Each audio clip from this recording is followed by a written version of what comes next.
Wel, croeso cynnes iawn i sesiwn gyntaf prynhawn yn Ffair Lyfrau Barddas. Ni wedi cael gwledd yn barod bore yma a ni'n edrych mlaen nawr at wledd y prynhawn. Yn y sesiwn mae'n benodol, ni'n edrych mlaen yn fawr at sgwrs gan y bardd Geraint Roberts am ei gyfrol desg lydan. Ond cyn cyflwyno Geraint, dwi eisiau nodi chydig o bwyntiau ymarferol. Mae'r sesiwn yn cael ei recordio fel bod modd i dangos i eto. Felly, os ych chi ddim eisiau bod ar y recordiad a bod chi'n dilyn ar Zoom, yna plis diffoddwch eich camera.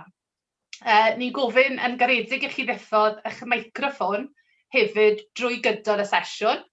Mae croeso i chi hynny i deipio cwestiwn neu sylw drwy'r cyfleuser chat yna sydd ar wilod y sgrin. Byddai'n wych cael negeseuon o ddiwrthoch chi yn ystod y sesiwn.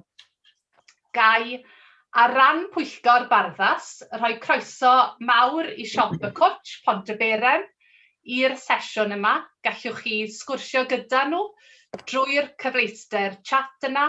Mae nerys o'r siop y cwtch Pontyberem yn barod i'ch helpu chi os ych chi am brynu copi o'r gyfrol wych yma, desg lydan, a ni'n ddiolchgar iawn i'r siop am gefnogi'r ffair heddi. Y rhif ffôn, yna roi'r rhif ffôn ar ddiwedd y sesiwn hefyd, ond y rhif ffôn yw 01 269 871 300. 01 269 871 300. Diolch hefyd ar ran Barddas i Gyngor Llyfrau Cymru am y gefnogaeth i'r ffair yma heddi. Wel, dyna ddigon o gyflwyniad o ddiwrthau i. Mae'n bleser mawr gyda fi nawr gyflwyno Geraint. Bues i'n ddigon ffodus i fod yn ddisgybl iddo fe, rai blynyddoedd yn ôl bellach, yn ysgol gyfun Llambed, ac oedd yna barch eithriadol iddo fe, fel dirprwy benneth yn yr ysgol yna. A wedyn, pan oedd Geraint yn benneth ar ysgol Ystrada, o'n i'n digwydd bod erbyn hynny wedi symud i ardal Llanelli, ac felly wy'n ymwybodol iawn o'r enw da sydd iddo fe yn y cyffiniau yma ac yn Sir Gyfyrddin a thu hwnt, oherwydd i gyfraniadau gwerthfawr i fyd addysg. Ac fel un sy'n berson pobl ac yn athro o'r threddf, yn un sy'n frwd, fel dwi'n gwybod y brofiad, dros annog a meithrin eraill, dyw e ddim yn syndod o gwbl iddo fe fynd ati wedyn gyda Tudur Dylan am yr Eryt Hopwood i sefydlu ysgol farddol Caerfyrddin a wneud gymaint o gyfraniad yn y ffordd yna. Mae e'n gynganeddwr medrus yn enw cyfarwydd fel enillydd sawl gwobr farddoniaeth yng nghyfansoddiadau'r Eisteddfod Genedlaethol. Mae e hefyd wedi ennill llu o gadeiriau mewn eisteddfodau dros Gymru gyfan. Mae ddesgau yn sicr yn un llydan, achos yn ogystal â'i holl gyfraniadau eraill mae e bellach wedi cyhoeddi i gyfrol gyntaf o farddoniaeth. Ac os ych chi wedi cael cyfle i bori drwy'r gyfrol yn barod, dwi'n siŵr byddwch chi'n teimlo'n ddiolchgar iawn fel fi, fod Geraint mewn cyfnod o gyfyngiadau wedi ehangu ein profiadau a'n gorwelion ni, wrth i ni deithio gydag drwy i gerddi crefftus i wahanol gyfnodau ac i amrywiol fannau yng Nghymru a thu hwnt. A thrwy hynny ddeall nid yn unig y bardd yn well, ond hefyd ni yn hunain. Mae rhaid fi weid, dwi wedi bod wrth y modd yn pori trwy'r gyfrol ac yn dal i fwynhau wneud. Felly, ni'n edrych mlaen yn fawr at yr hyn sydd gyda chi ddweud. Diolch yn fawr, Geraint. Wel, gai ddiolch i ti, Rhian, am y croeso arbennig na, a gweud y gwir. Ni'n bron yn mynd i ofyn i ti siarad mlaen am ryw hanner awr arall, ti'n gwybod, i osgoi wneud y cyflwyniad yma felly. Ond diolch fawr iawn i ti am y croeso. Gai ddiolch hefyd i Barddas am gwahoddiad ar gyfer cyflwyno a chyhoeddi fy nghyfrol gyntaf i felly. A diolch i Alaw Mai am ei gwaith y golygu a gweld y gyfrol, tywys y gyfrol i'r wasg llynedd, ac i Alaw Griffiths hefyd am drefnu heddi. Os gai ddweud hefyd, gai gyfeirio chi'n arbennig at Nerys yn siop cwtch Pontyberem, Ac I barhau thema felly y sesiwn yr hanner awr nesaf, sef y ddesg, mae Nerys hefyd yn gyndysgybl I fi o ysgol Ystradau. Mae hynny'n dangos waith trefnu manwl alaw fydden ni'n tybied. Os ga I ddechrau gyda'r clawr I ddechrau, cyn o fi mynd fewn i'r gyfrol, mae'r clawr pan weles I yn wreiddiol, o'n i'n teimlo bod e'n ddyniadol iawn ac bod e'n gweithio yn dda iawn. Y llun gan fy mrawd Garod, mrawd ifanca Garod yw'r llun ar y claw, sef e'n ysgol Pryd Galed. Os ga I weithio chi, fi gath hwnna I beintio darlunio tendler I ddweud mewn olew gan y mrawd pan oedd yn 15 mlwydd oed ac fe barawodd fel gyrfa fel athro celf ac fel arlunydd hefyd, felly oedd y potensial cynnar fyna. Dyna'r ysgol aeth y tri ohono ni fel brodyr iddi. Ac mae'r ysgol wedi cael dros 100 mlynedd erbyn hyn a symud I Llanfarian, felly Pryd Galed ger Llanfarian yw'r bro enedigol. Ac mae'r testun I hunan, wedi cael sawl cwestiwn am y testun I hunan, desg lydan, o ble ddath y ddesg lydan. Wel, a dweud y gwir, mae'r ddesg lydan wedi cychwyn fan hyn. Dyma'r llun cyntaf honna I fi'n credu mewn ysgol, rwy'n 4-5 oed o'n I ar y pryd, gyda fy mrawd hynna, Gareth yna. Ac oedd y ddesg sydd yn y llun hynna yn arwydd I fi o potensial, felly, mae'n cynrychioli potensial neu ddyfodol plentyn a breuddwydion rhieni ac athrawon a'r gymuned yn aml iawn o'r blentyn. Felly, Mae'r llun wedi ymddangos I chi? Nas. Ydy. Ydy, mae'r llun na. Oce, diolch. Ydy fe dal I fod na? Ydy Gareth, diolch. Dal I fod na, diolch yn fawr iawn. Felly, oedd y llun yna I fi yn cynrychioli, fel o'n i'n dweud, potensial a dyfodol. A rhai blynyddoedd nôl, felyniais I cerdd I ddau o'n gyfoedion ni yn yr ysgol gynradd, Ernest a Hywel oedden nhw. Fe fuon nhw farw mewn dymweiniau car gwahanol yn ystod y cyfnod pan o'n I yn yr ysgol gynradd. A lluniais I gerdd iddyn nhw, ac yn y gerdd honno, o'n nhw wedi cael yr un ddesg, a fi wrth gwrs oedd yr un llun siwr o fod gyda'i rieni nhw gatre, ac o'n nhw wedi cael yr un ddesg a fi fel o'n i'n dweud. Ac yn y gerdd honno, fe luniais i'r llinell yn un ddesg lydan o ddisgwyliadau. Wrth gwrs, dyna beth yw'r ddesg pan ych chi'n 4 neu 5 oed. Ond nhw ddim wedi bod mor ffodus â fi I fyw felly oedran digon teg. Ac bydd bywyd yn greulon iddyn nhw. Ac o'n i'n teimlo bod fi wedi bod yn ddigon ffodus. Ac o'n i'n teimlo bod desg lydan felly yn ddigon addas I rhywun fel fi roi fel testun, teitl I nghyfrol cyntaf I. Ac fe defnyddiais i'r linell yna wedyn yn un desg lydan o ddisgwyliadau yn y gerdd sydd yn agor y gyfrol ac mae'r ddesg yn agor hefyd wrth i'r gyfrol agor ar y clawr cyntaf. Desg lydan, ac fe fyddai yn defnyddio'r sgrin felly ar gyfer y cerddi. Hirathoddaid yw'r desg lydan, ac fel o'n i'n dweud, mae'n cyflwyno'r gyfrol fi'n credu yn ddigon agos, yn ddigon cywir, ac fi'n teimlo bod y ddesg yna, wrth gwrs, dal I fod gen I heddi.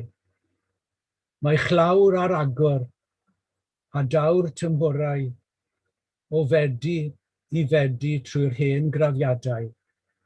A chri'r heniaeth yn rhwch yr heinau, yn un desg lydan o ddisgwyliadau. Ac aros mae ei geiriau a'i chyffro, nes hawliau hynno, fy mensil unau. Y gerdd nesaf, o'n I jyst moyn rhoi blas ar y gyfrol, yw mynwent blaen plwyf. Rhai blynyddoedd nôl fe luniais I awdl ar y testun ffiniau, a ffiniau plentyndod oedd cynnwys yr awdl honno. Ac un o'r cerddi yn yr awdl yw mynwent blaen plwyf. Ysgrifennes i'r gerdd yma cof am Ernest, un o'n ffrindiau sonies i amdano yn gynharach. Bu oedd e farw 9 oed yn yr un dosbarth o fi, a dod y gwir oedd ei ddesg nesaf ati fi yn y dosbarth. Mae'r ffin benodol fyna wrth gwrs yw colli ffrind mor ifanc, ond hefyd mynychu yr angladd am y tro cyntaf. A dyna beth yw'r cefndir ei fynwent blaen plwyf. Mae lein y plant fi'n mlaen plwyf yn oedyn yr hyn ydwyf, bachgen dan gleien yn glwyf. Rhes o ddisgyblion llonydd, a galar fferm sowar sydd yn rhy ifanc i grefydd. Mae pennawd y degawdau yn dod o hyd i dristau. 9 oed yw'r holl funudau. Yn y diwch a'r diwedd, mae ei lôn a'i 9 mlynedd yn lein o boen ar lan bedd. Daw cysgod dros y blodau, a darch ac mae gwawr torchau, a lliw ei haf yn pellhau. Yn nidden y blynyddoedd, un sadwrn o wers ydoedd, a'i ddesg wag ein haddysg oedd.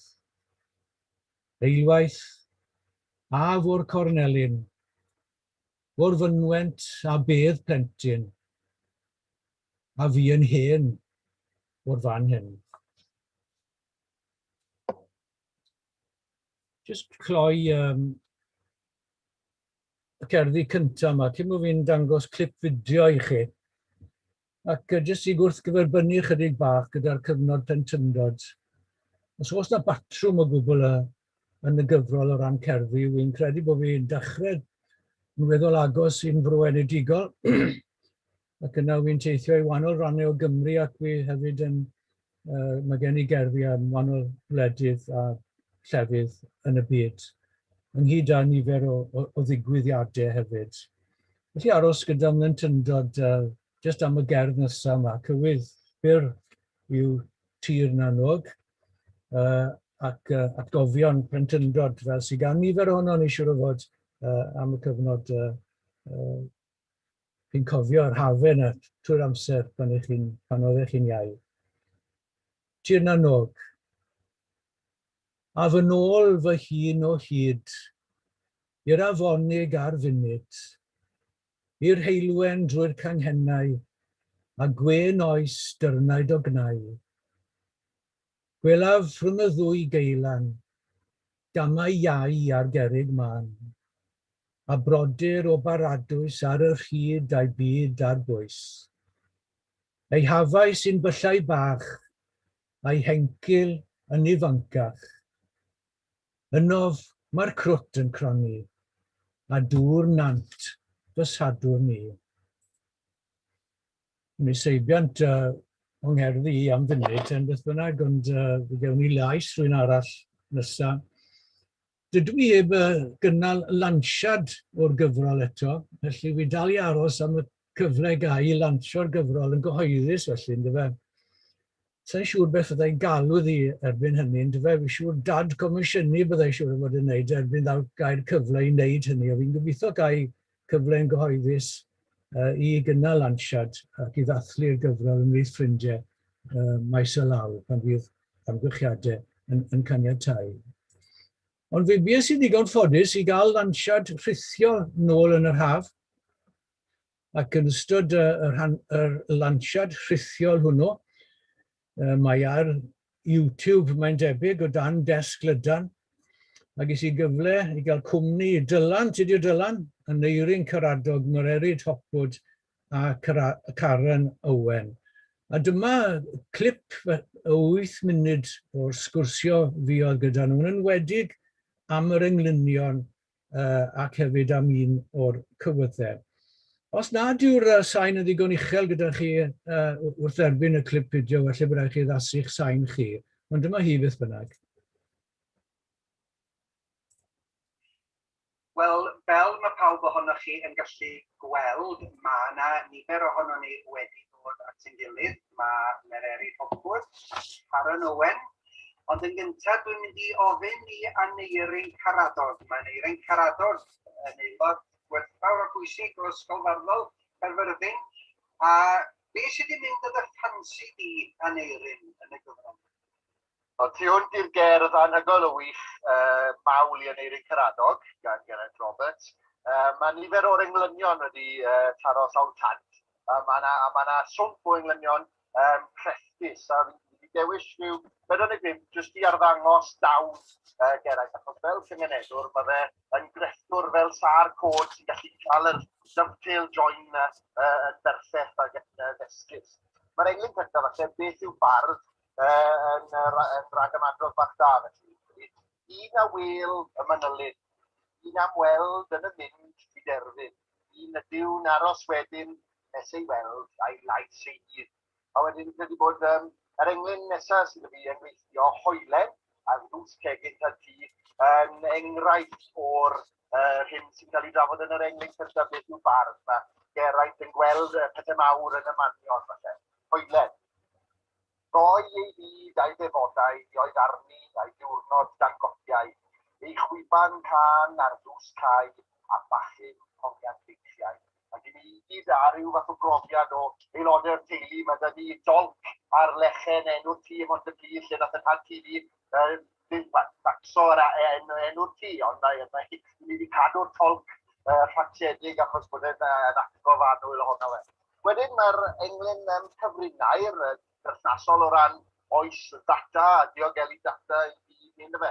Ond fel yn yr englyn yma, ni'n gweld rhywfaint o glasuroldeb cyngeneddol, gallu Geraint.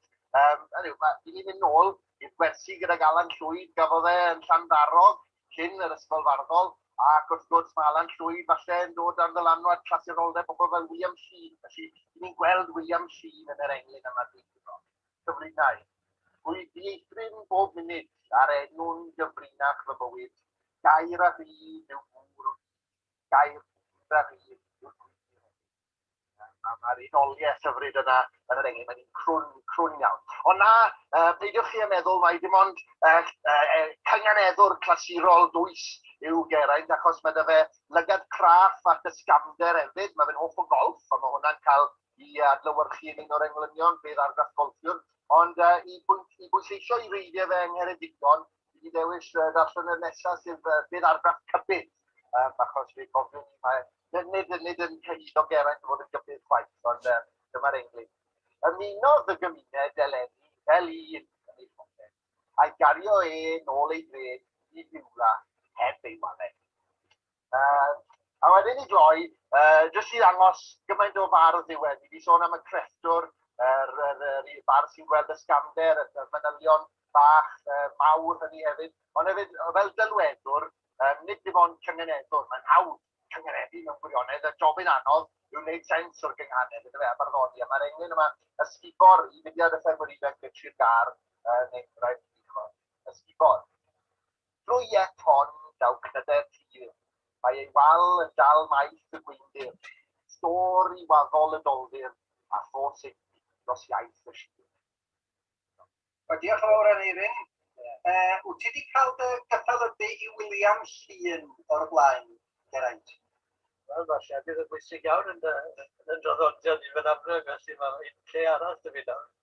Cwestiwn cyflym i roi ti ar y spot. Mae un o'r englynion yna, mae gen i ddiddordeb i wybod beth i barn pobl eraill, ond gen i hefyd ddiddordeb i wybod beth i barn y barn i hun. Mae un o'r englynion yna ti fwy a balch bod ti wedi sgwennu? Ond beth yw barn yn dim ond wedi cyflawni rhywbeth gyda beth yw barn. Fi'n credu hefyd bod y hoelen ar drws gegin Tynti hefyd yn wedyn ni ryw gof sydd gyda ni o'r gorffennol. Bydd pobl ddim yn hongian ei holl wardrob ar hoelen yn blyddiau hyn. Dyna rhywun fel Tynti oedd ei cont yn mas i'r ar. Fel achon cwrdd ar yr hoelen yna gyda'r gegin. Mae rhyw hiraeth yn yr englyn hefyd. Diolch i ti hefyd. Ia, diolch yn fawr. Mererydd, wyt ti wedi cael cyfle i bori drwy'r gyfrol beth sydd wedi mynd yn y sylw di? Ie, wel, mae'n amrywiaeth eang iawn o fesurau ni wedi clywed rhai o'r englynion, ac mae wrth dim ond 4 llinell sy'n o'n enyn. Mae'n dipyn o gamp fel i ni gyd sydd wedi trio sgwennu enyn yn gwybod i lunio'n ffectus, ac oedd y detholiad na gan i'r yn rhoi bach am ddacol. Dwi wedi mynd am y cywyddau, gallen ni wedi dewis mesurau gwahanol, ond am dy fod ti Geraint yn gallu plethu cywydd mor dda, na pan ti'n gallu mynd o warciau da ar y talwr. A dwi wedi mynd am un sy'n dod y teitl Deilen Olaf. Am i godi falle fel cerdd yn gwaith yr hen yr oesol gyda rhywbeth hollol modern. Mae yna dwtsh bach o llywar hen i ein eleni ganed, ond mae gyda ni hefyd sôn am darmac. Ac ti yn llythrenol yn gallu rhoi mewn delwedd o goncrit rai o dysyniadau ni. Ac yn y gerdd hon, ti gyda wneud ni, cyn i darllen ni, hoffen ni jyst diolch i ti am y gyfrol. Mae wedi dod ar amser rhagorol a nynne fan hyn yn yr ymynysu yma yn falch iawn o gael rhywbeth mor bendigedig i ddarllen. Ond diolch hefyd ti am bod wedi agor drws yr ysgol farddol a chadw'r drws ar agor am mor hir. So ni'n sicr ddim wedi cael cyfle i ddysgu cynghaneddu a mae hwnna wedi cyfoethogi mywyd ni. Felly, athro go iawn wyt ti Geraint, yn neud yn siŵr bod y ddisgyblion ni'n cael cyfle. Diolch am hwnna. Felly'r ddeilen olaf, os gai darllen hwn, dwi'n meddwl bydd y ddaw na gwerth y llyfr yn siarad dros o'i hunan. Fel hyn mae'n mynd. Anodd falle i ni ddychmygu achos ti wedi gosod i yn y gaeaf a yna nawr yn mwynhau haf erbyn hyn, hyfryd iawn. Ond fe ddaw'r gaeaf ac mae gobeith hyd yn oed yn y gaeaf. Ar y lôn hir eleni, o'i deilen, i'n hen yw hi, yn gragen o weithiennau ac ynddi yn cochni haf. I ddioleg mor fregus, rai, ond eto ar frys trwy'r rhagfyr yr awyr rydd a'i darma a'r holl stormydd. A daw rhyw wynt yn ei tro, gadar o hergydio. Ac yn amsydyn, sioe iawn na, sioe ar hyd, a lliw hon yn bell o'i haf, olion y ddeilen olaf.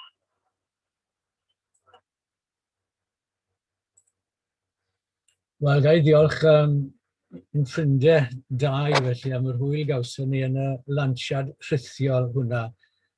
Mae'r erid wedi dyddio fe, oedd nôl yn mis Mehefin fi'n credu y llynedd. Gai diolch yn fawr iawn iddyn nhw. A diolch hefyd am eu cefnogaeth a'i cyfraniad nhw at yn atblygiad i dros y blynydde. Pob un ohonyn nhw, a dweud y gwir. Ni sôn yn gynharach bod llefydd digwyddiadau pobl yn bwysig i fi. Ac mi wedi ceisio rhoi a teulu, rhoi rheina i gyd at ei gilydd yn y gerdd nesaf yma. Dwi'n i gyflwyno'r gerdd yma gyda chefndir o luniau a sleidiau. Mae gen i awdur a cherdd yn y gyfrol i fewrth David Samuel Roberts ydi enw fe. Bydd e farw yn y rhyfel mawr. Oedd yn ewyrth yr llawn i fi, mae pobl cael ei anodd oherwydd oedran ar blynydde, bod ni'n cael ei anodd i ddirnad hynny bod yn ewyrth yr llawn i fi. Fe oedd brawd hynaf yn had. Oedd yn had eb i weld cyn bod e'n cael ei golli felly.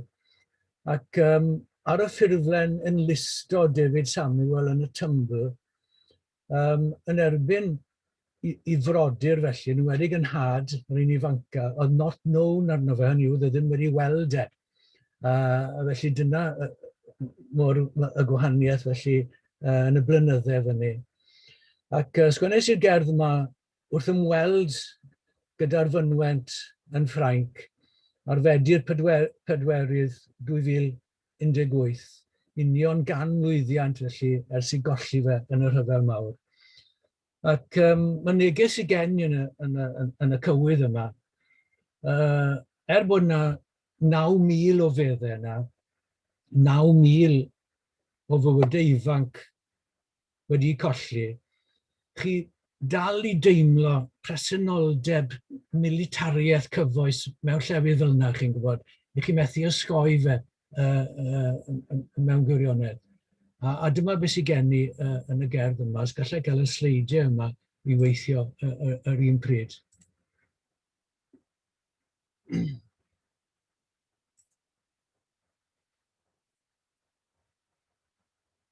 Cuddio. Wal unig yw can mlynedd, a gwag fi heb garreg fedd. Yn awel hen gynheia, erwau tair, fi son ar twa. Celi am na gwen colier, ei fyd gwell ar trafod ger, un heb weld ei blantos bach na ei geiniau am gennach. Heibio'r wal ar naddu brau, rhosynod ar rhes enwau. Rwy'n clywed y bwledu, heddiw niwch ond rhengoedd ni. Trwy'r panel, sŵn magnelau ein hoes hyll sydd yn nesau. Ac i lais heb wain i'w gledd, oerach yw'r anwiredd. Clyw'n rethreg o bob pegwn, yn un floedd mewn lle fel hwn, a gynnau angau yn hel yr ifanc draw i ryfel. Yng ngwacter y pileri, a thrwy waidd fewyth yr i, didostir yw'r cur cyhyd, y bai a'r gwastraff bywyd. Ac mewn canrif a'i rifau, cofio naf, nid cyfiawnhau. Diolch i chi am eich presenoldeb ac hefyd am y gwrandawiad yn ystod y sesiwn hon. Hoffwn ni gloi gyda un cerdd arall cywir sydd gen i fan hyn hefyd. Dwi'n mynd ddewis o'r cywyddau sydd gen i ar ôl fan hyn, wedi cadw un wrth gefn. I gofio Colin Lewis, ffrind da iawn i fi, partner golf yn y digwydd, soniodd yn eirin am golf yn gynharach ffrind da. Fi marw ys 5 mlynedd a hanner erbyn hyn, yn anodd credu beth sy'n am flynyddau cynta. Meddwl amdano fe bob dydd a dod y gwir, cymaint oedd y golled. Cofio Colin, oedd yn arddwr penny gamp hefyd. Cofio Colin. Mae dolir yn blaguro, a hen glwyf trwy'r iet dan glo. Rhychau haf yn drwch o chwyn a geriach ar y sgwarin. Deiar ei ddwylo diwyd, tu picaidd a gwrfau gyd. Daeth i'r brig a'i blanhigion, a rhoi oes i'r Gymru hon. Trown i weld eto'n trin had a harddwch ei gyffyrddiad. Byw i'w ardd ar iaith yn bod, a'r hectar ei gymreictod. Anafwyd ein cynefin, un stwro maws doerau mên. Neu addau tawel welwn, a sioi wag heb lysiau hwn. Draw o ardd ei bedair wal, ei fronwydd sy'n fro anial. Diolch yn fawr iawn i chi. Diolch yn fawr iawn, Geraint, am y sesiwn yna. Mae'n werth prynu'r gyfrol, hyd yn oed mwyn darllen yr englyn ar gefen y gyfrol, sef beth yw bardd. Ond mae yna wledd wedyn o fewn cloriau'r gyfrol, wrth i Geraint drafod yn fedrus amrywiaeth eang o bynciau, o Las y Dorlan i'r iPhone, ac o Owain Glyndŵr i Amy Winehouse. A fi'n meddwl un o'r pethau sydd wedi'n haro i wrth ddarllen y gyfrol yw bod hiraeth am y gorffennol yn gallu helpu ni ddeall yn presennol ni, ond hefyd bod mae hiraeth yn gallu golygu edrych mlaen i'r dyfodol, hiraethu am yr hyn sydd i ddod, wrth i Geraint sôn am y gobaith sydd i'r iaith yn y dyfodol. Felly, diolch yn fawr, Geraint. Fi'n siŵr os gyda chi gwestiwn, bydd Geraint yn barod i aros ar Zoom am ychydig mwyn gallu ateb y cwestiynau ar y cyfleuster chat os ydy hwnna'n iawn, Geraint, os oes gan rhywun gwestiwn i ofyn am y gyfrol. Iawn. Lle diolch hefyd i siop y cwtch ym Mhontyberem eto am ymuno gyda ni. Rhif ffôn yw 01269871300. A mae'n erys wedi nodi bod yna gynnig arbennig heddi o 10% i ffwrdd o unrhyw lyfr. A mae'n y modd hefyd derbyn copi wedi llofnodi o desg lydan. Maen nhw'n barod i anfon copïau drwy'r post, copïau wedi llofnodi. Lle ddiolch i Alaw Roberts, Alaw Mai Gosian hefyd y phawb sy'n gweithio tu ôl i'r llenni ac i chi gyd am ddod i wylio a gwrando. Fel o'n i'n dweud, diolch yn arbennig i Geraint am y sesiwn a mae'n amser nawr drosglwyddo chi'r sesiwn nesaf, sef sgwrs am y gyfrol Dal i Fod gan Elin a Powell. Mwynhewch. Diolch yn fawr.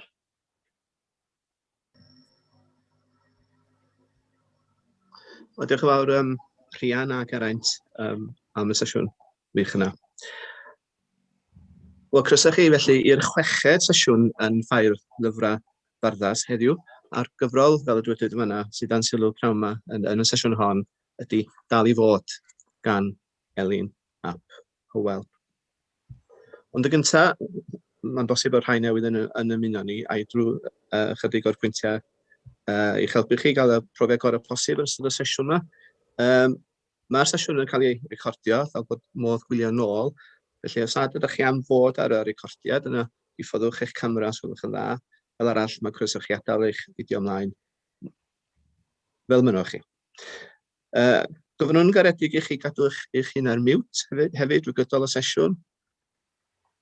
A cadwch lygad ar y chat. Mi welwch chi'r botwm chat ar wyddod y sgrin. A croeso chi ofyn cwestiwn yn fanno, neu ddweud helo. Ac fe ddewn ni at yr rheini gobeithio ddiwedd y sesiwn.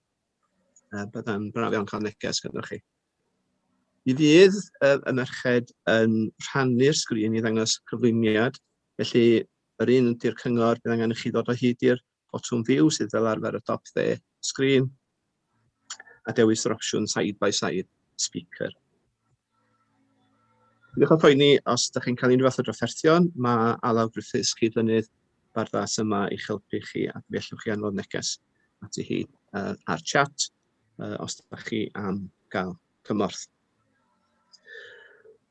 Felly, ymlaen. Ar ran Pwyllgor Barddas, hoffwn ystyn croeso mawr i siop lyfrau Lewis, Llandudno. Mae nhw yma yn y chat hefyd yn barod i'ch helpu os ydych chi am brynu copi o'r gyfrol hon. A diolch yn fawr iawn i'r siop am gefnogi'r Ffair heddiw. Diolch hefyd am Barddas i gyngor Llyfrau Cymru am y gefnogaeth i'r Ffair ac i'r holl lyfrau sydd yn cael eu trafod heddiw yma. Am resymau byddawn amlwg yn ystod y sgwrs, mae Barddas hefyd wedi penderfynu y byddwn ni yn cyfrannu rhan o elw gwerthiant y gyfrol heddiw at elusen Alzheimer. Ond fel dwi'n dweud, fe ddaw hynny, y rheswm am hynny yn glir yn ystod yn trafodaeth ni, os nad ydych chi'n gyfarwydd a chefndir gyfrol.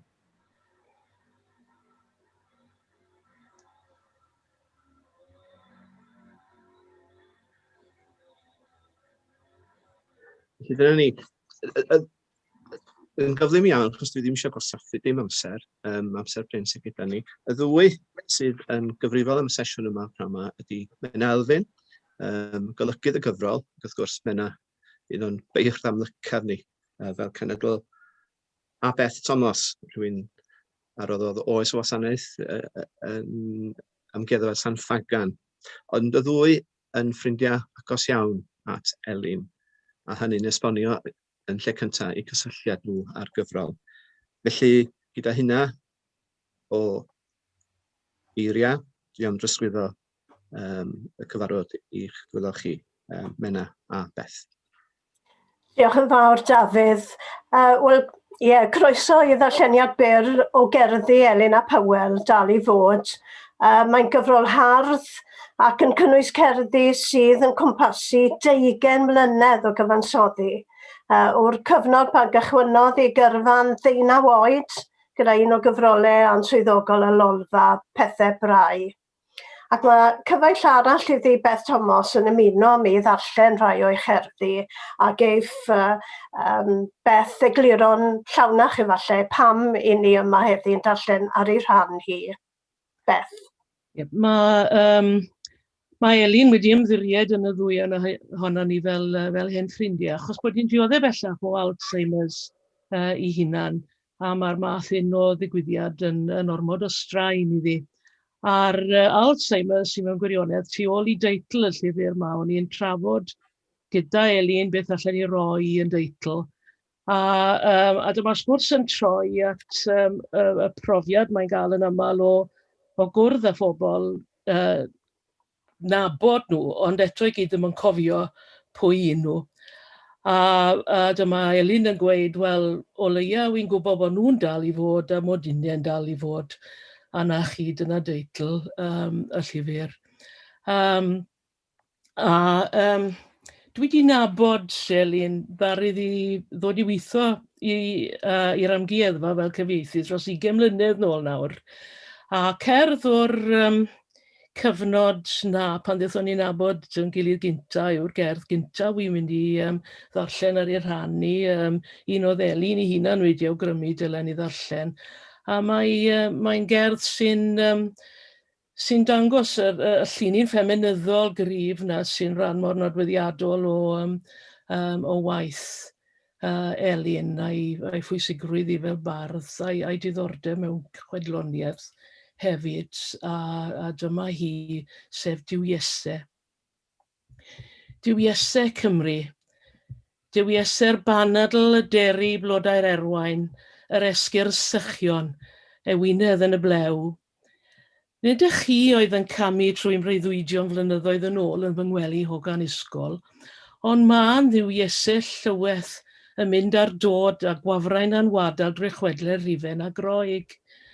Yn enfus am eiliad, ac yn anant neu'n llwyn, wastad rhwng dau feddwl a dwy ffurf, yn plesio rhyw ddyn, yn cuddio rhag rhyw ddiw, yn newid i henwau a'i hunain fel newid lipstick, eco, eos, psyche, merched chweched dosbarth yn chwerthin tu ôl i'w gwaltiau newydd i golchi.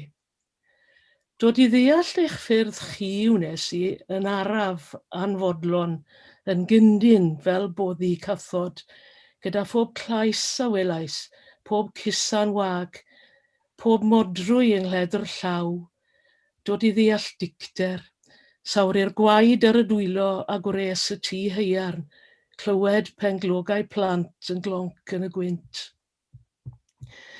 Frenu nesau'r gwyllt, y lloerig, y bobl o'i coiau, y distawrwydd anghynnes yr anesmwythyd mawr. Rydych chi'n cadw cwmni heno yn nad yn newyddion, yn stelcio drwy'r stafell yn eich gynnau sidan carpiog. Mae blinder y blynyddoedd yn friw dan eich lliged, a'ch crwyn yn afalau crychion. Ond mae'r fellten a'r daran yn drydan yng nghwmwl eich gwalltiau. Mae'r clodiad rhyw gawres yn gengl o amgylch eich boliau, a meillion eich dicter gwyn yn dyn wrth eich sodlau. Ynysoedd gwir cedyn sy'n dymchwel wrth odre eich peisiau.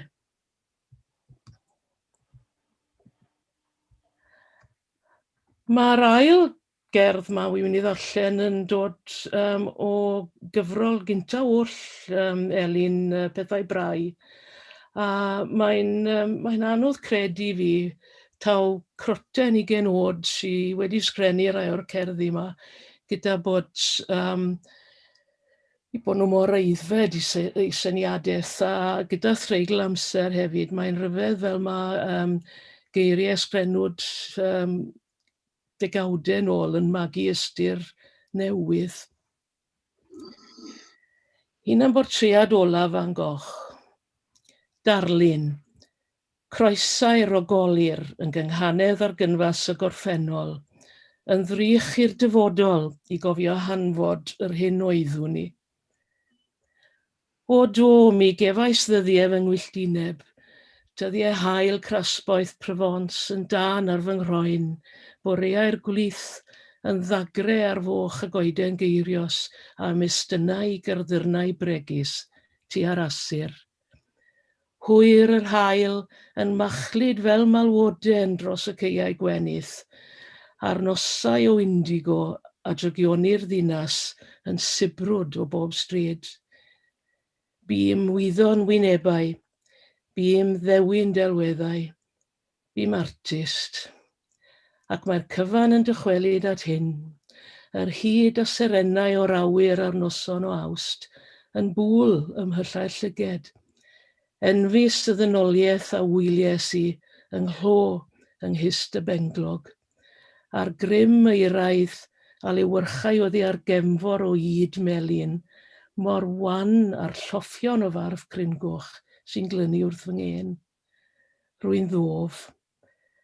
Ac yn oriel y dyddiau i ddod, mi fydda felly, y llwynog a galliodd, y fflam a sefydlodd, heb arwydd i chi a ddaw o'r gwai a welais, heb law am wewyr y paent yn y cefndir, sy'n ymnyddu am byth at beth. Nôl at y ti, Menna. Diolch. Ac i aros ym myd celf fydda i hefyd, achos mae Elin yn hoff iawn o gelf, wrth gwrs wedi bod yn gweithio yn amgueddfa genedlaethol. Ac i ryw raddau, mae'r gerdd nesaf yn debyg iawn i Elin ei hun. Cerdd yw hi i gofio'r arlunydd Gwen John. Ac i ni gyd yn gwybod fel yr oedd hi yn rhywun ar y cyrion, ddim falle wedi cael y ganmoliaeth neu'r gydnabyddiaeth oedd hi'n heiddi yn ystod i dyddiau ei hoes. Ac yn yr un modd, mi'n tymlo hefyd am Elin, am y deall goleuni yn deitl bendigedig, am ei fod hefyd yn dangos beth yw barddoniaeth, trio dal y golau, a dyna mae'n gwneud yn y fan hon hefyd. Weithiau ar bananau sul, a'r golau oer, mae hi'n gweld ei hwyneb am yr hyn ydy o. Yr haul yn ysgythru esgyrn i chernau a chylchoedd blynyddoedd dan ei llygaid. Ben bore yn yr offeren a'r lleill wrth ei pader mewn byd sy'n llawn goleuni, mae hi'n syllu ar y plygion yng ngwempl y lleian o'i blaen. Sut gall lluain gwyn fod yr un lliw a llwch? Neithiwr wrth wawl y lamp, gosododd dorth o fara a chyllell ar y bwrdd, a chi'n bwyta codi ffensel. Heno, bydd hi'n gorffen y braslun, yn tynnu llun y gath ar gadair simsan. Gwyr y bydd gwallt y ferch sy'n plygu tua'r golau, yr un lliw a diferyn o waed sy'n araf sychu. Ac o y fath yna o leini, at y leini o fath arall, mae'r gerdd nesaf dwi am ei darllen, galfanic. Mi nath Elin a'i thad benderfynu ar drothwyn Nadolig rhyw flwyddyn i brynu microdon, yn naill na'r llall yn awyddus i goginio, ac felly dyma ddod o hyd i'r microdon. Ac wrth gwrs o tad Elin yn athro diwinyddiaeth yn Aberystwyth, ac dyma felly y gerdd galfanic. Dyw un o'r ddau, nid y gweinidog technophobig, na'i ferch agnostig gweithaf i gwersi ffiseg, yn deall y microdon. Dyn nhw ddim yn deall o ble daw'r gwres. Mae'n debyg i ffydd, medda ferch. Mae'n ddi-sŵn, yn ddioglau, yn ddi-liw, ac eto rhywsyd. Mae'n newid pethau. Ac mae'n wir. Mae rhyw rym anweledig yn chwarae mig ar moleciwlau nes traws elfennu pysgodyn a thorth, yn god mewn brwsio'n crenslyd poeth. Y drafferth yw, mae cymaint o reolau. Rhaid tyllu crwyn pethau croen drwchus, rhaid amddiffyn crwyn pethau croen denau, ond nid gyda ffoil neu fel arall bydd y cyfan yn ffrwydro neu'n chwythu blwc. Mae'r ddau yn sefyll ar drothwy'r Nadolig yn syllid ddiddeall ar y wrth. Dyma i breuddwyd, rhyw noson daw adre'n hwyr, yn y gegin daw'r unig oleuni o fol y ffwrn, lle mae taten bob yn piwriwetan drwy'r gwagle yn disgwyl y ping terfynol pendant. Ar bob plat, ar y bwrdd, ar y cownter, ar ben y bin bara, ar y ffridge, ar y llawr, arlwyodd ei thad y wledd, pwdin yn emog o gwrant a cheirios, llifeiriant o gwstard, Titanic o Twrci, llond eden o lysiau gwyrdd. Dan lygad, treiddgar, yr ynni gwyn, mae'n tynnu chader ac yn dechrau cymuno. Beth I ti nesaf? Wel, dwi wedi dewis y gerdd nesaf yma, achos mae'n sôn am gefndir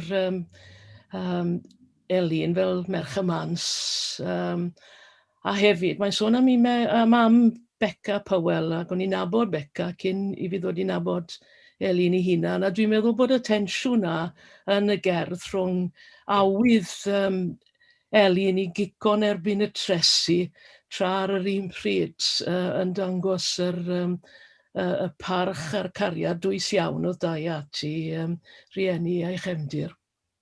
Ond y fe, defnyddiol. Sgwni beth ddigwyddodd I hen fenywod fy mhlentyndod, I hetiau ffwr, I llyfrau minnau parod, a'i cariad yn wasgfa boeth o frethu'n cras a brochis pigog. Gwingwn a llithrwn o'i gafel a chusan y froch yn glais ar fy moch. Y tu ôl i'w ffws a'i hanifeiliaid marw, roedd ogled tristwch yn buso sir. Cariad yw cariad dwrdiau fy mam, byth bynnag fo'i hogle, waith pa mor bigog. Hynny, cerais a chefais fy ngharu. Cariad cysurus weithiau, yn llac a chynnes fel hen gordroi. Cariad arall fel llenni net sy'n dangos mwy nag y guddiant. Un cariad fel brathiad rhaff a ysau ac a losgau fy nghrawd. Dyma'r cariad a garwn, cariad sydd fel cynfasau o liau'n Iwerddon gant y cant, ei gwead yn llyfn a chrif, heb ogle arnynt ond glendid a ffowdwr, cynfasau a digon o afel ar hyddin, cynfasau na fyddant yn ildio pwyth, pan glymaf nhw'n raff hir gwyn at ei gilydd, I taflu o'r ffenest a diflannu i'r nos.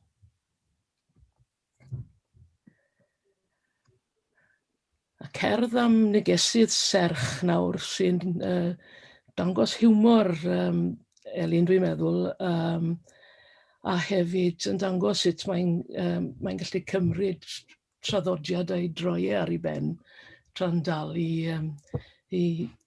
gydnabod y traddodiad yn y lle cynta. A mae'n gweud lot am Elin hefyd. Llatau. Anwylid, anfonaf latau atat. Neges beth yn syth at y galon. Lladmerydd a'n llythrennog fy nhimladau, a'i hunan yn llawn hiodledd dieiriau. O mae cymaint o bethau yn y byd, pyn fydde'r dewis gorau, yr un sy'n crynhoi'r holl ddyheadau, yr union beth. Gwylan, caseg, hydd, neu flodyn falle, treinen wen neu rosyn neu gactws, rhywbeth braidd yn bigog sydd ar ddawn I flodeuo'r un fath. Na, anfonaf handbag atat, sgrepan llawn syfrdan sy'n dryswch o drigareddau. Lapia fy llythyr mewn croen. I gynnwys serviet a syniadau am gerdd.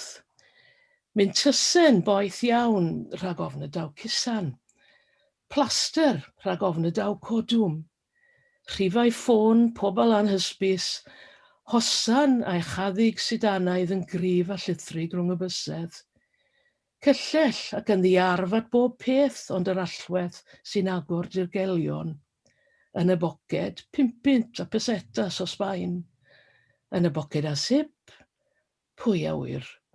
Yn y gwaelod un, dim ond gwallt a llwch.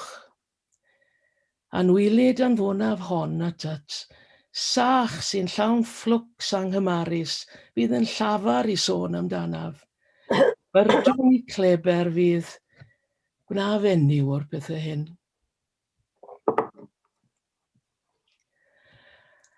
Un o bleserau a breintiau mawr y mywyd i yw bod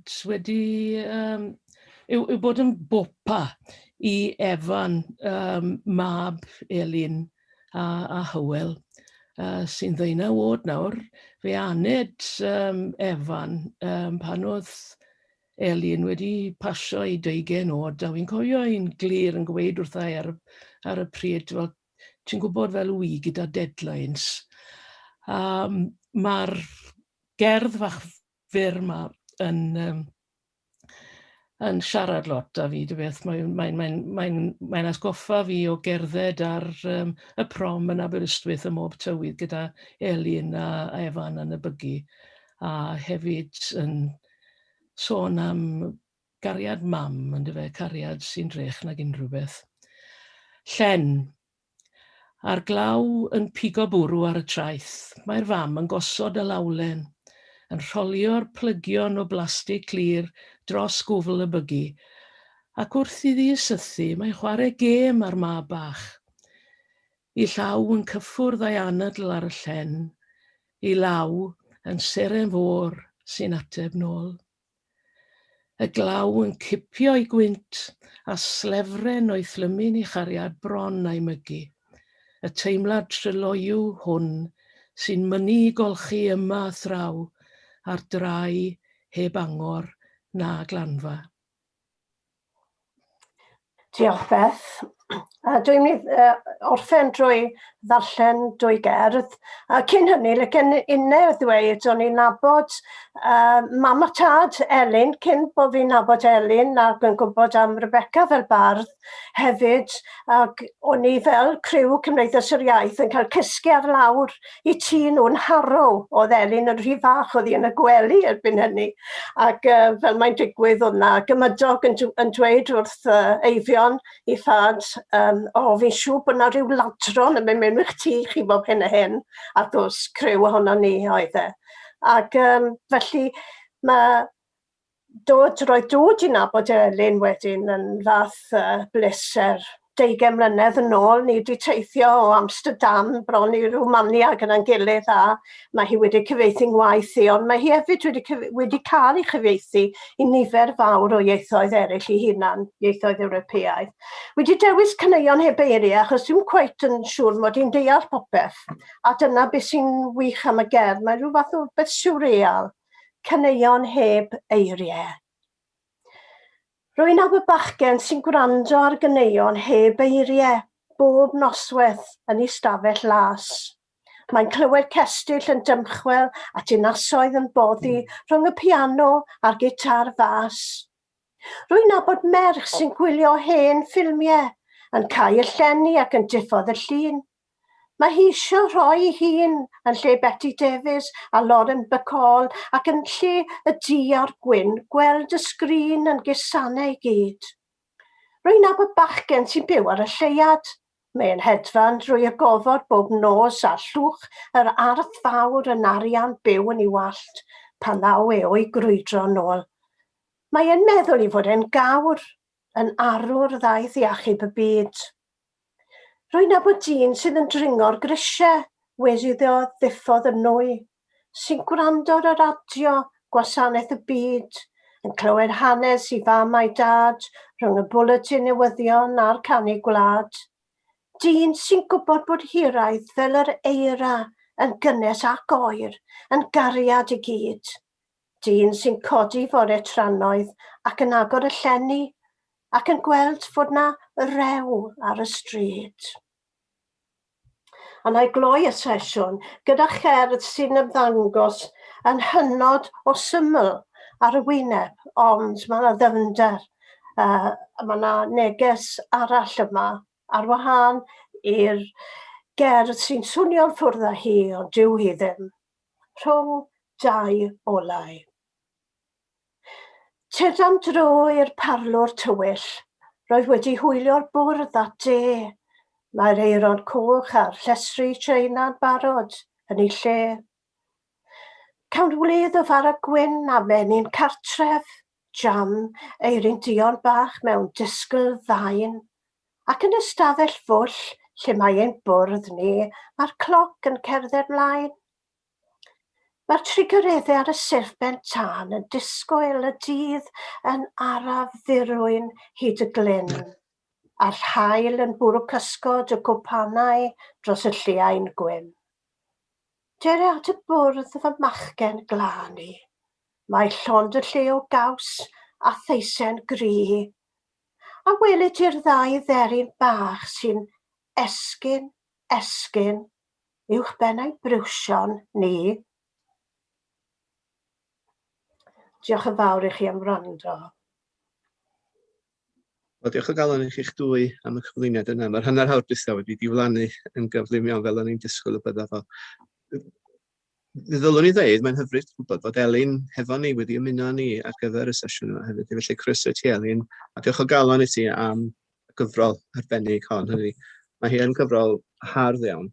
Mae'n gyfrol arbennig, mae'n gyfrol bwysig. A dwi'n siŵr bod ti, Elin, a Menna a Beth, fel mae Barddas ei hun, yn hynod o falch ohoni fel cyfrol. Mae'n amser i bron ar ben. Dwi eisiau cywiro un peth ac ymddiheuro o'r oedd wedi dweud ar y cychwyn. O'n wedi cael siop anghywir ar y cychwyn. Siop caban sydd wedi bod yn gwmni ni yn ystod y sesiwn yma, a nhw fydd yn gyfrifol am werthiant. Felly, diolch i Elin o siop caban am ymuno ni, a mae hi wedi rhoi mae'r manylion i gyd, manylion cyswllt i gyd i'w cael a chat. Felly, ewch i fan hwnnw, a da chi, os nad ydych chi wedi prynu'r gyfrol yn barod, wnewch yma. I gloi felly gyda chydig o ddiolchiadau. Diolch eto i'r Cyngor Llyfrau, i Elin a Hywel wrth gwrs, i Menna ac i Beth, i Elin a Siop y Caban yng Nghaerdydd, ac i bawb sydd wedi gweithio tu ôl i'r llenni yma, y ddwy alaw a Gosian. A dwi wedi mwynhau'r hanner awr dwytha yma yn fawr iawn. Diolch o galon i chi gyd. Ac felly mae hi'n amser dwi'n credu ni drosglwyddo i'r sesiwn nesaf, a mae Lluon Jones yn aros amdana ni. I drafod eiliad ag unios. Casio William. Lluon. Prynhawn da i chi gyd, a fy mraint i prynawn yma fel is-gadeirydd Barddas ydy cael eich croesawu chi yn gynnes iawn i 7fed sesiwn y Ffair. Da ni bellach 2 ran o 2 o'r ffordd drwy'r Ffair, ond dwi'n hyderus fod y 2 sesiwn sy'n weddill y prynawn yma yn mynd i'ch sodro chi o flaen y sgrin, gweitha y ffaith bod yr haul yn gwahodd tu allan. Y llyfr nesaf ar stondin y Ffair ydy cyfrol hyfryd Casio William o gerddi, Eiliad ac Einioes. Ond cyn i mi gyflwyno Casia, dwi am rannu un neu 2 o bwyntiau bach ymarferol i'ch helpu chi i gael y profiad gorau posib yn ystod y sesiwn. Mae'r sesiwn yn cael ei recordio fel bod modd i gwylio hi nôl ar wahanol lwyfannau maes o law. Os nad ydych chi am gael eich gweld ar y recordiad, yna diffoddwch eich camera os gwelwch yn dda. Fel arall, mae croeso chi adael y camera ymlaen. Dwi am ofyn yn garedig i chi hefyd fudanu eich meic, neu i fiwtio fo, fel da ni'n deud yma ym Mangor. Cadwch lygad hefyd ar y ffenest sgwrsio. Mi welwch chi'r botwm chat ar wylod y sgrin. Mae pob croeso chi ofyn cwestiwn yn y fan honno, neu ddeud helo, hyd yn oed byddai'n braf iawn clywed gennych chi. Pan fydd Casia yn rhannu y sgrin i ddangos cyflwyniad, mi angen i chi ddod o hyd i'r botwm fyw ar frig y sgrin ar dde a dewis yr opsiwn side by side speaker. Fyddwch chi wedyn yn gallu gweld Casia a'r cyflwyniad. Peidiwch â phoeni o gwbl os ydy hynny di mynd dros eich pen chi. Os gwch chi unrhyw drafferthion technegol, mae Alaw Griffiths, cydlynydd Barddas wrth law, a mi fydd hi'n cadw golwg ar y ffenest sgwrsio. Felly, ymlaen â ni. A'r peth cyntaf dwi eisiau gwneud ar ran Pwyllgor Barddas ydy estyn croeso yn y lle cyntaf i siop Palas Print Caernarfon. Palas Print, fel mae'n digwydd, ydy siop lyfrau leol Casia, ac mae eirian yn bresennol yn y sesiwn y pennawn yma ac yn barod iawn i'ch helpu chi drwy'r ffenest sgwrsio os hoffech chi brynu copi o'r gyfrol. Ac os ydw i'n dallt yn iawn, mae gan eirian hefyd gopïau wedi i llofnodi o'r gyfrol. Wedyn gai ddiolch i Palas Print am gefnogi'r ffair, a gaich annog chitha hefyd yn dair iawn i gefnogi'r holl lyfr werthwyr sydd wedi cefnogi'r ffair heddiw. Da ni ddiolchgar iawn iddyn nhw i gyd. Ac wrth gwrs, da ni ddiolchgar hefyd i'r Cyngor Llyfrau am y gefnogaeth i'r ffair, a hefyd i'r holl lyfrau sydd yn cael eu trafod heddiw. Rwan, dwi am eich cyflwyno chi i Casia William, a Casia, fel dwi wedi awgrymu, yn byw yn Rhe'r Cofis, gyda'i gŵr Tom a'i meibion Caio a Deri. Mae Casia'n fardd ac yn awdur, sydd hefyd wedi addasu nifer o gyfrolau i'r Gymraeg. Yn gyn-fardd plant Cymru, mae hi wedi bod yn serenu ar y talwr nes rhai blynyddoedd erbyn hyn, a hynny fel aelod o dîm anorchfygol y ffoaduriaid. Eiliadau mewn einioes ydy cyfrol gyntaf Casia o farddoniaeth i oedolion, ac fel mae'r teitl yn ei awgrymu, mae'n cwmpasu 2 begwn ein profiadau ni. Dwi'n hoff iawn o ddisgrifiad Sian Norddi o'r cerddi ar glawr y gyfrol.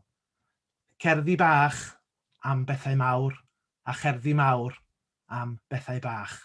Dyna ydy hyd y gyfrol yn ôl Sian, a heb amlhau mwy o eiriau, dwi am drosglwyddo'r sesiwn rwan i ddwylo Casia mwyn i ni gyd gael rhannu ychydig o'r hyd yr oedd Sian yn cyfeirio ato. Diolch yn fawr iawn, Llion. Pnawn da i chi gyd. Dwi'n synnu bod yna gymaint o'ch chi yma hyd am diwrnod mor braf. Mae'n braf iawn cael eich cwmni chi. A diolch i Barddas am drefnu'r diwrnod ffantastig yma. Reit, dwi'n mynd i rannu'n sgrin efo chi. Os newch chi aros eiliad. Os fedra i symud hwnna o'r ffordd. Dyna ni. A neu siŵr bod fi ar yr olygfa gywir. Dyna ni. Gobeithio bod chi gyd yn gallu gweld hwnna wan. Os da chi ddim, rhowch fylwyd. Fel ers na i jyst cario ymlaen. Felly beth gennau pnawn yma ydy, dwi jyst yn mynd i gael cyfle i jyst ddarllen dipyn o'r cerddi a trafod y cefndir tu nôl iddyn nhw, a'r hyn sydd wedi ysbrydoli fi, a'r syniadau a'r ysbrydoliaeth tu ôl i'r cerddi. Dwi'n trio cael gwared ar hwn, dwi'n gwybod sut i wneud hynna, ta waith. Reit, felly, na i ddechrau yn y dechrau. Dwi angen deud disclaimer bach ar y dechrau. Nes i gael rhyw marfer bach ddoe i fynd trwy'r cerddi. A nes i ffeindio'n hyn yn ddagreol iawn. Mae lot o'r cerddi yma'n eitha emosiynol i fi. Yn eitha disgwennu nhw am bethau personol, a wedyn pan dwi'n darllen nhw, dwi'n ffeindio'n hyn yn fynd chydig bach yn emosiynol. Felly nod fi ydy cyrraedd diwedd y sesiwn yma heb grio. Felly wish me luck, dwi'n gobeithio fedra i wneud. Yr swp cyntaf gerddi sgennai ydy cerddi am famolaeth, am fod yn fam. Des i'n fam am y tro cyntaf 4 mlynedd yn ôl pam gyrhaeddodd Caio Gwilym. Ac ers hynny, fel oedd Llion yn dweud, mae Deri wedi cyrraedd hefyd nôl yn mis Ebrill, felly babi cyfnod clo oedd Deri sydd wedi bod yn brofiad holl o wahanol. Felly, unrhyw un sy'n gwybod, unrhyw un sydd wedi cael plant neu wedi byw yn nain yn taid neu fodryb neu newydd yn gwybod bod plant yn cymryd drosodd eich bywyd chi yn llwyr yn gyfan gwbl. Wedyn, mae wedi bod yn anorfod, dwi'n meddwl, bod fi wedi sgwennu dipyn o gerddi am blant yn sgil hynny. A mae'r gerdd gyntaf yma, di leid enw hon, yn trafod y profiad swreal yma sy'n digwydd ar ôl chi gael babi cyntaf o golli'ch hunaniaeth chydig bach, mae pwy ydych chi yn newid yn llwyr.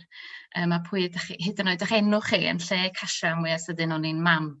A mae'r stwff ydych chi'n siarad amdano fo'n hollol wahanol, mae'r pethau ydych chi'n neud bob dydd yn hollol wahanol. Mae'n brofiad gwbl swreal. Wedyn, dyna di'r gerdd gyntaf yma, diflannu. Welswch chi fi'n diflannu. Rhwla rhwng y contraction ola ar geni, cefais fyny leu. Fel anifail pobl eraill sy'n fyny ffinio nawr. Mam, Miss William, Miss, Eilia yn codi. Come and join us, mummy. Fesul clwt bydyr, fesul ffid, rwy'n clywed bys yn gwasgu, dileu, dileu. Pan fyddai'n estyn bron yn lle beiro, yn gwthio coech yn lle reidio beic, yn trafod calpol yn lle straeon o Sadwrn. Ond flwyddyn gron yn ddiweddarach, dyma fi'n edrych ar y person bach yma a ddaeth mor ddi-symwth i'm dileu fel fflach, ac rwy'n gweld fy hun mor glir a hael ar bared.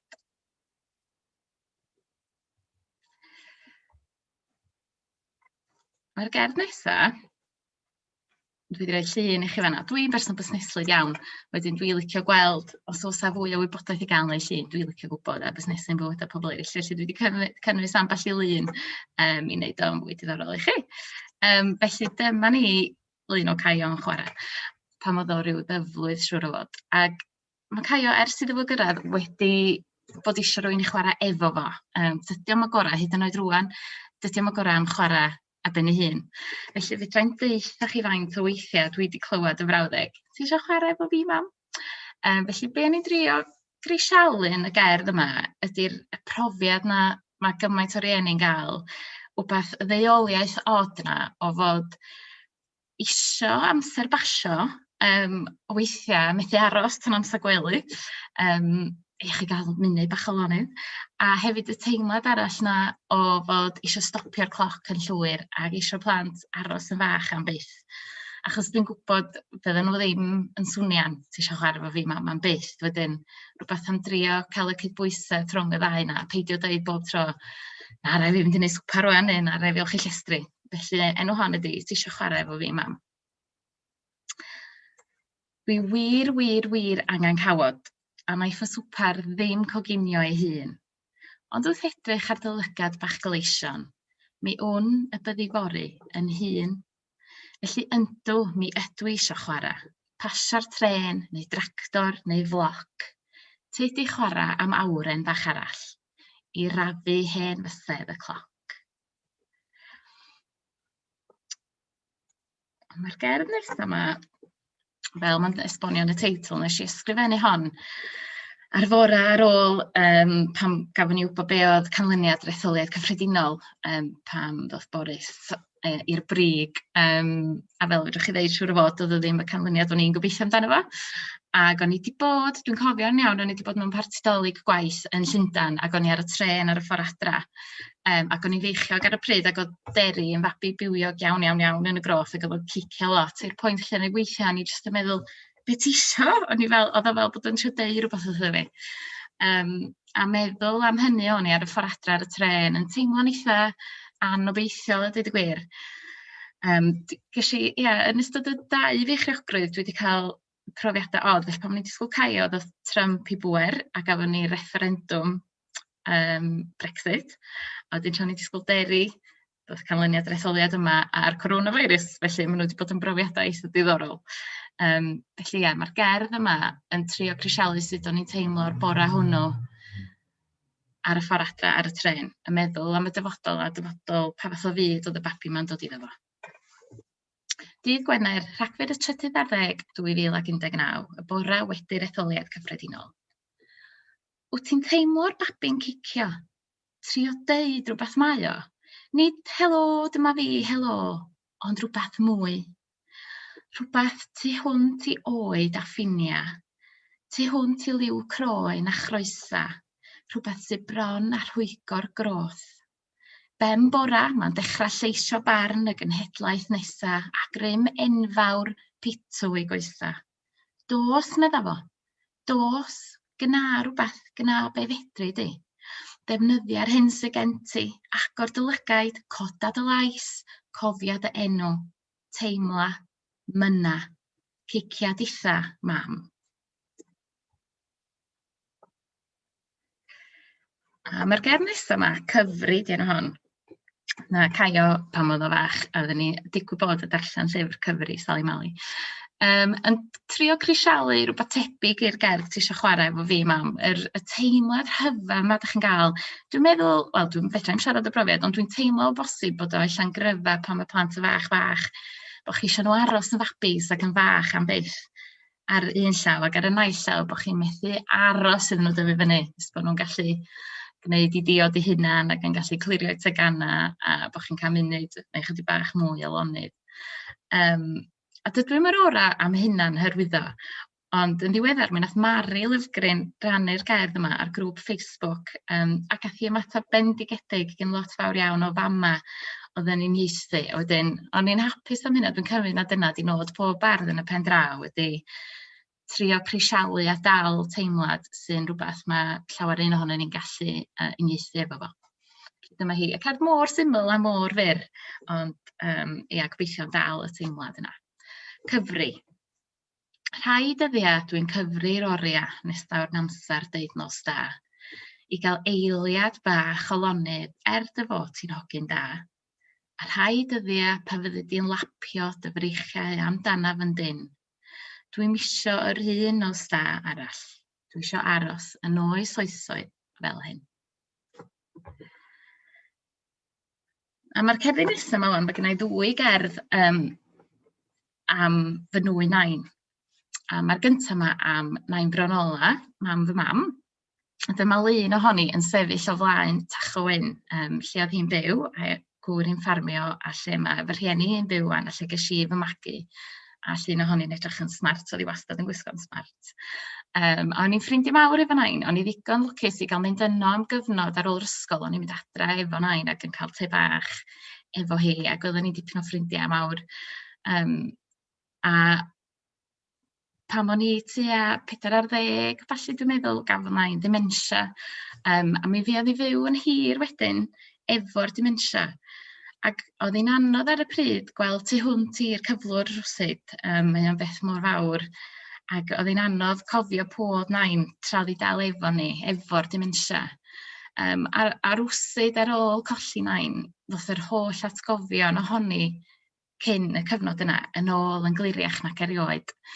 A wedyn, wbeth felly o'n i'n trio ddal yn y gerdd yma. Nes po ddiod cyn mi ddechrau mewn gerdd oes hir. Ni. I nain Bronola. Mae rhoi dillad ar y lein yn pipro holl atgofion tu nain, haf a geia. Ella mae'r cos yn chwarae tricia. Ond pan oedd y llwyth ola yn y peiriant, daeth dementia a'i lanast i roi stremps styfnig dros y cwbl. Bod bob dim dal yna, roedd hi'n amhosib gweld be oedd be. Pob patrwm yn poetio ei gilydd a lliwiau wedi llifo'n fler. Yna daeth mis Awst. Ochneidiodd yr haul a hunodd nain. Daeth yr injan i stop. A rwan rywsut, mae'r dilladau i gyd jest fel maen nhw fod. Ffrog yn adrodd hanes, pen blwydd, picnic a the bach. Ffedog a'i stori'n llawn sausages a chegin gynnes. Blows yn gwmni ac yn gapel i gyd. A choban efo oglas dreon o sta yn dal i swatio ni. Heddiw, mi air yr dillad allan i chi nain. A wedyn, mi steddai am dipyn. I'w gwylio nhw yn chwifio yn y gwynt.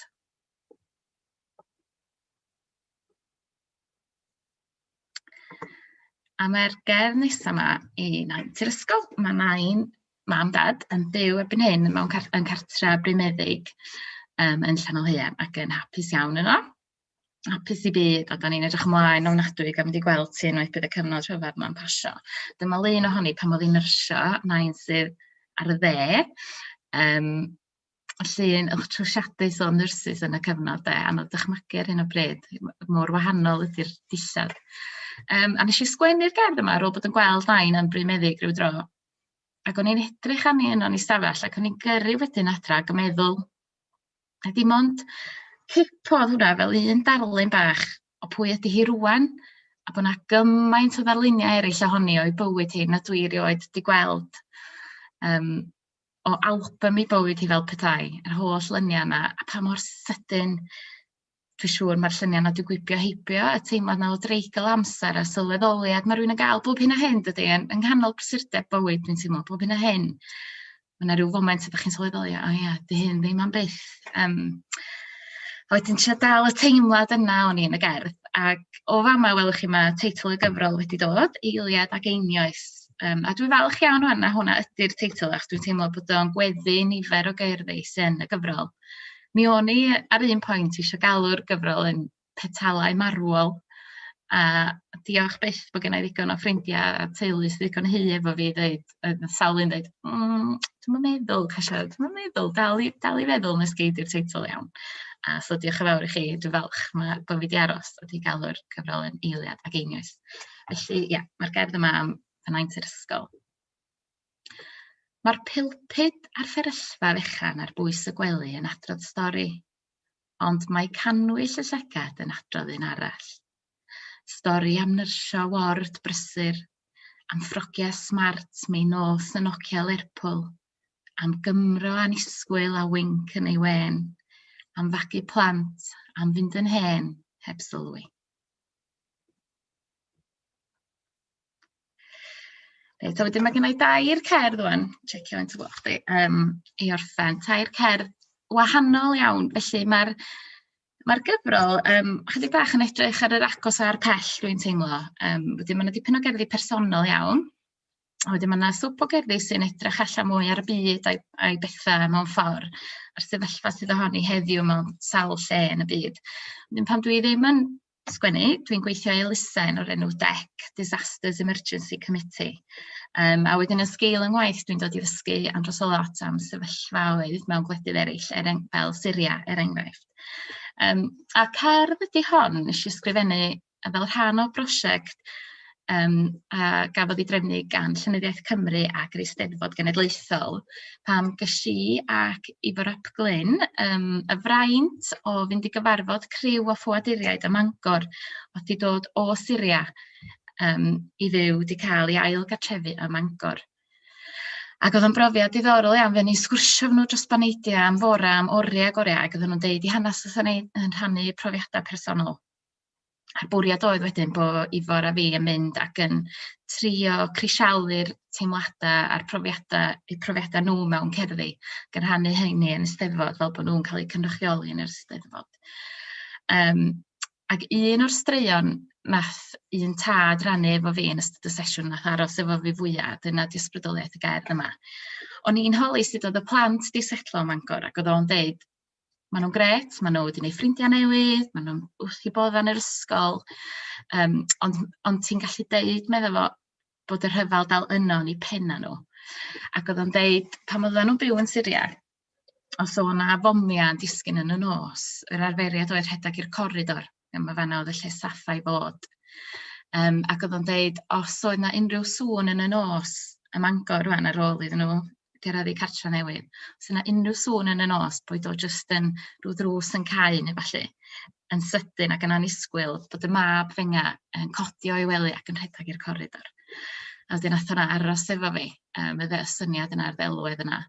A dwi jyst i rhoi dyma yma, mae gan DEC yr elusen dwi'n gweithio iddi, Disasters Emergency Committee, apel ar agor ar hyn o bryd i helpu saith o'r gwledydd, helpu pobl yn saith o'r gwledydd mwyaf bregus yn y byd i ddelio gyda'r feirws. Wedyn, os ydych chi awydd, fedrwch chi roi cyfraniad at yr apel drwy fynd i wefan DEC ar y sgrin yma. Reit, corridor. Fel mae rhywun am warchod i blentyn, ar y dechrau'n casau'r syniad ohono'n effro a finna'n cysgu, fel petai hynny rhywsyd yn rhy beryg. Wedi pwyso a mesur, penderfynwyd mae'r corridor oedd y lle saffa, waliau mewnol trwchus. A buan iawn roedd hynny'n normal, mynd yno fel llygod pan ddoi'r rhuo'r rhyfel yn rhy agos at ein drws. Gall cariad ffynnu mewn corridor, dyna ddeud hanesion, gafal llaw, adrodd storis, rhoi lliw neisiach ar leisiau'r nos. A dyma ni rwan mewn cartra benthyg, Bangor, sŵn a siap newydd iddo, yn glynu at ein danad fel datus. Patrwm ein dyddiau yn daclusach, dillad ar y lein, swper ar y bwrdd, gwneud gwaith cartra eto. Ac bod gwen yn goleuo ei wyneb bach yn amlach y dyddiau hyn, gefn nos, pan ddaw sgrech ty lluan neu glec o gefn car, gwelwn fod y bomiau'n ffrwydro o hyd yng nghoridor ei gof.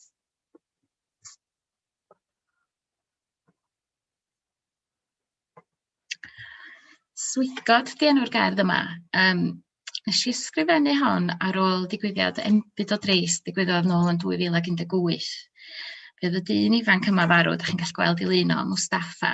Oedd Mustafa'n dod o Sudan, ac oedd wedi gorfod ffoi yno am 2 reswm, mwyn peidio cael ei recrwtio gan y fyddin yno, a hefyd i ennill pres, gan nad oedd ei deulu fo, do'n ddim digon o fwyd iddyn nhw fita. Felly'r bwriad oedd bod o'n teithio i Brydain ac yn ennill pres ac yn anfon pres adra at ei deulu, at ei rieni a'i frodyr chwiorydd i'w bwydo nhw.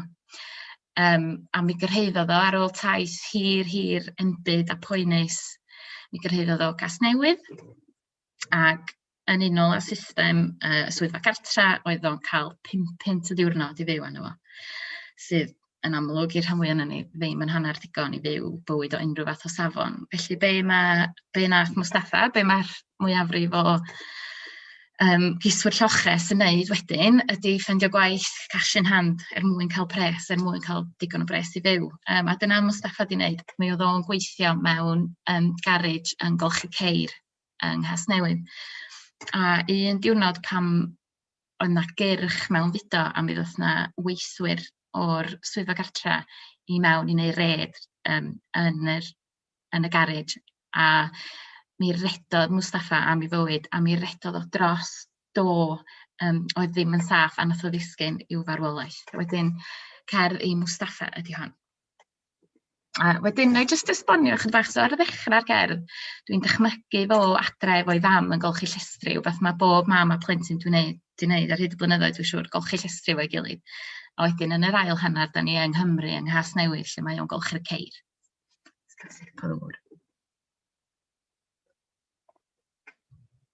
Swigod. Estynodd ei fam y stôl at y sinc. Cododd ei bwysau cyfarwydd a'i osod yno fel cwpan ar soser. Ma'n ofalus i ddechrau. Bysedd pinc yn mwytho sglein y swigod tan bod un yn byrstio. Pop! Mae'n syllu ar ei ddilo, rhyfeddod ei fod yn gwawrio. Daw chwerthin ohono fel dŵr o ffynon, a'i ddilo wedyn yn adar y to, a hitha'n smalio dwrdio wrth i ddolychu'r teils. Mae'n gwiro i aroglu ei wall wrth i'r byd fynd heibio, ac mae defod dau yn llwytho ei hun i ffolderu'r co. Mae'n gweithio'n gyflym, ei gyhyra'n cofio hyd a lled y ffenestri a'r drysau, ac yntau'n dod i arfer ei adlewyrchiad. Ei dwylo cras a'i creithiau wedi lapio'n dyn am y clwt. A'i ddyrnau'n ysul yn hau ei hanes ei hun. Mae cwsg mor ddiarth ar iaith yn y lle yma, ond yn nefod ei waith yn y swigod mae llesmau'r tawel. A daw rhyfeddod ei fod i wawrio eto. Yn y dŵr du mae'n gweld ei fam, mae'n gweld y gynnau, mae'n gweld y cwch bach, gwaelod lori, ei stori'n un smonach annisgwyl. Daw bloed iddo wagio'r bwced, ond mae lleisiau a stŵr a chymaint mwy na dŵr budur. Mae'n rhedeg, y reddf iddianc yn neidio allan o ffolderu'r co. Ac yn ei eiliad olaf mae'n gweld dwylo ei fam, a chwpan a sosar yn siwrwd ar lawr.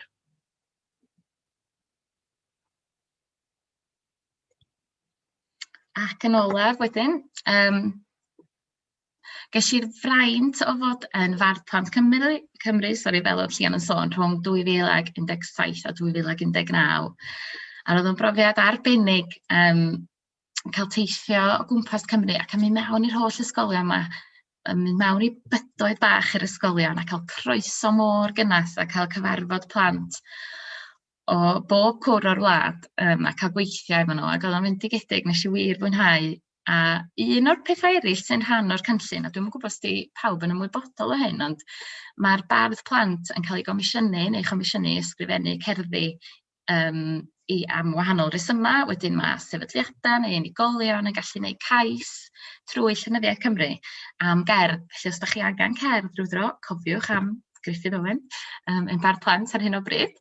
A wedyn dyma un o'r cerddi comisiwn nes i ysgrifennu tra o'n i yn y swydd honno. Nôl yn 2018, pan oedd y gwasanaeth iechyd gwladol yn dathlu ben blwydd yn 70. Ac mae'n od a chysidro'r flwyddyn sydd wedi bod pa mor berthnasol rwsyd ydy'r gerdd yma wedi bod yn fwy nac erioed rwan, pa mor ddibynnol a mor ddiolchgar da ni gyd wedi bod ar y gwasanaeth iechyd gwladol. Mae wedi dod â pleser mawr i fi, chos na Llenyddiaeth Cymru argraffu dylunio'r gerdd ac argraffu hi ar bosteri a'i anfon hi at ysbytai ledled Cymru. A dwi wedi cael andros o bleser o bobl yn cysylltu efo fi. Yn aml iawn, mamau yn mynd â plant i'r sbyty am wahanol resymau. Rwy'n wedi disgyn law grisia, dwi'n cofio a rwy'n yn anfon neges, rwy'n wedi torri braich yn dweud bod nhw yn y ysbyty a bod nhw wedi darllen y gerdd a wedi cael cysur o'r geiriau. A dos na'n byd gwell na chlywed hynna fel bardd. Felly dyma ni orffan y sesiwn, dyma ti. Ti yw'r un sy'n deud mae'n iawn, yn tynnu coes i basio'r pnawn. Ti yw'r un sy'n sychu'r gwaed, yn gosod baglau wrth fy nhraed. Ti yw'r llenni lliwgar braf sy'n lliwio oriau hir yr haf. Ti yw'r tiwb sy'n cario aer i mi gael sgwrsio gyda'n chwaer. Ti yw bip y peiriant mawr sydd wrth fy ngwely bach bob awr. Ti yw'r un sy'n canu can pan fyddai wedi blino'n lan. Ti yw'r un sy'n creu cast gwych ac aros nes bod dagrau'n sych. Ti yw'r doctor ddaw a gwen a llygaid doeth ac eiriau clen. Ti yw'r nyrs sy'n nabod mam, yn nabod fi, yn gwybod pam. Ti yw'r un sy'n gwagio'r pot, yn gwagio'r bin, yn chwerthu'n lot. Ti yw'r dwylo meddal myd sy'n dod â chysur cynnes clyd. Ti yw'r curiad cyson iach sy'n dawnsio lond fy nghalon bach. Ti yw'r ffrind sydd fyth ymhell, yn ffrind am oes pan fyddai'n well. Diolch yn fawr iawn, diolch i Barddas eto am drefnu a diolch o galon hefyd, eisiau dweud i Eirian Palace Print am fod mor gefnogol ac am sicrhau bod yna ddigon o stoc wedi cyrraedd erbyn heddiw. Felly os da chi eisiau brynu llyfr, maen nhw yna. Dwi wedi bod yn arwyddo chydig ohonyn nhw o bellter diogel. Felly, ia, ewch amdani ac archibwch lyfr trwy Palace Print os da chi eisiau. Diolch yn fawr iawn. Diolch am ymuno. Diolch o galon i chdi, Casia, am y cyflwyniad arbennig yna. Fedrai'm gorbwysleisio gymaint o drysor o gyfrol fach ydy hi. Ac os nad ydych chi wedi cael copi, mi welwch chi bod Eirian wedi bod yn rhoi manylion sut y gallwch chi archebu copi yn ffenest y chat. Ac yn fwy na hynny, sy'n wedi diolch i Palace Print, mae Eirian yn cynnig rhoi pint am bob copi fydd yn cael ei werthu o fewn y mis nesa i yr apel, yr oedd Casia yn cyfeirio ato fo, apel coronavirus dec. Wedyn diolch yn fawr iawn Eirian am hynny. Wedyn i gloi, jyst i ddiolch i Palace Print am ei presenoldeb ac am gefnogi'r Ffair, i'r Cyngor Llyfrau, i'r ddwy Alaw Griffiths a Calaw Mai, a Gosian Rhys sydd wedi gweithio mor galad yn y cefndir i wneud heddiw'n bosib. Ac diolch mwyaf wrth gwrs i Casia am sesiwn wirioneddol wefreiddiol. Gai ddiolch i chi hefyd fel cynulleidfa am ddod i wylio a gwrando. A dwi am drosglwyddo'r awenau rwan i'r sesiwn nesaf. A'r llyfr dan drafodaeth nesaf ydy llyfr bach nadolig Elin Orwyn Reynolds dan ofal Iola Wyn. Ydy bobl mae'r dolig yn dod. Diolch, Lleon. Ie, nadolig, mae'r byd ben i weired ar un o bryd, ta beth yna fe, felly waith i ni ddymuno nadolig llawen i'n gilydd go gyfer mewn cwta 10 mis. Reit, fi'n ymwybodol bod rhain o chi wedi bod yn y sesiwn, mewn sawl sesiwn cyn hyn, felly mae'n well i fi, wy'n cymryd well i fi roed y pwyntiau technegol i chi, rhag ond bod yna rhain ymuno ar yr eiliad yma. Felly mae'r sesiwn yma'n cael ei recordio fe bod modd gwylio yn ôl. Os nad ych chi am fod ar y recordiad yna, diffoddwch eich camera nawr, a fel arall mae croeso chi adael eich fideo arno a wedyn neu echwch chi i droi e ffwrdd be bynnag yw'ch dymuniad chi. I ni'n gofyn yn garedig i chi hefyd i gadw eich hun yn fyd neu ar mute drwy gydol y sesiwn os gwelwch yn dda, ond i bai am Elinor fyna, fydde fe'n help os byddwn ni'n gallu clywed ti, Elinor. Ac i ni yn gofyn i chi hefyd i gadw llygad, dwi'n gwybod eich bod chi wedi gwneud, dwi'n gallu gweld negeseuon yn y fan yna nawr, i gadw golwg ar y chat. ar y gwaelod yna os i chi eisiau gofyn unrhyw gwestiwn i Elinor. Mae croeso chi ofyn cwestiwn yn y fan fyna a mi ddwn ni at y cwestiynau wedyn ar ddiwedd y sesiwn. A mi fydde hi yn neis iawn cael amgell gwestiwn oddi wrthoch chi, fi siŵr fydde Elinor yn gwerthfawrogi hynny. Ac yna, os fydd Elinor yn rhannu i sgrin i ddangos cyflwyniad i ni, i chi'n gwybod am y bwtwm ar y top yna, y fyw ar yr ochr dde ar y top, mae'n ar gyfer y rhan fwyaf ohono ni ar Zoom, ac clicio ar y side-by-side speaker, fel eich bod chi yn gallu gweld y cyflwyniad ag Elinor ar yr un pryd. Ac y neges i lawr fan hyn i fi, byd o poeni dim, os gewch chi unrhyw dafferthion, Alaw Griffiths Llynedd Barddas ydy'r person sy'n deall popeth yn y fan hyn, unrhyw broblemau, anfonwch neges yn y chat yna, a fi siŵr wneith Alaw eich helpu chi allan sydd mae Alaw yn chwifio yn y fan yna. A y diolchiadau hefyd, mae'n bwysig iawn wneud y diolchiadau, felly ar ran Pwyllgor Barddas, byddai'n licio rhoi croeso mawr i siop y Pentan, i Brieg yn y fan yna, a mae Brieg yn chwifio hefyd. Siop y Pentan, wrth gwrs, yn y farchnad yng Nghaerfyrddin. Mae nhw yma ar chat, neu mae Brieg yma ar chat hefyd yn barod i'ch helpu chi os ych chi am brynu copi o'r llyfr bach. Diolch yn fawr iawn, Brieg, i ti am gefnogi heddi. A diolch hefyd ar ran Barddas i Gyngor Llyfrau Cymru am y gefnogaeth wrth gwrs i'r ffair yma ac i'r holl llyfrau sydd yn cael eu trafod heddi. Felly, ymlaen ysydyn iawn i gyflwyno y bardd Elinor Wyn Reynolds. Wi ddim wedi gofyn i'n ffrind i am ganiatadu hyn, felly na ddim enwi hi, ond mi wedi'r stori fach. Mae'n dweud ymlaen i fyny, a wi'n gwybod hyn yn iawn bod Elinor yn byw yng Nghaerfyrddin gyda'i theulu. Nawr, wi'n gwybod gyda cyfrol arall Elinor, Gwirionedd, fe gafwyd lansiad, os dwi'n iawn, yn hatre dy rieni, os dwi'n iawn fyna, ie? Ac i brofi chi lle mor gysurus a chroesawgar yw Caerfyrddin. Mi nath yn ffrind i benderfynu bod hi yn awyddus iawn i fynd ac i fynd i'r lansiad. Ddim yn siŵr iawn lle union oedd y tŷ, ac mi welodd i rywun ar hyd y ffordd hefyd, oedd hefyd ddim yn siŵr iawn lle oedd y tŷ chwaith, ond meddwl, wel, fydd hi'n hollol amlwg lle mae'r lansiad yma, fi siŵr fydd y drws y tŷ yn gul agored. Felly ffwrdd â nhw i lawr y stryd yma, yr drws yn gul agored, a mewn â nhw, mi gyda nhw groeso mawr, a dwch mewn i'r lolfa, mwynhewch nawr, dwch mewn i gael sgwrs fach gyda ni fan hyn, ac o le chi'n dod te, beth yw'ch hanes chi, gyda nhw drafod o le o'n nhw'n dod, gyda nhw gynnig paned, a nethon nhw fel mae'n hod bod Elinor ddim yn y fan hyn o gwbl, a gweud, ydy Elinor yn dod te?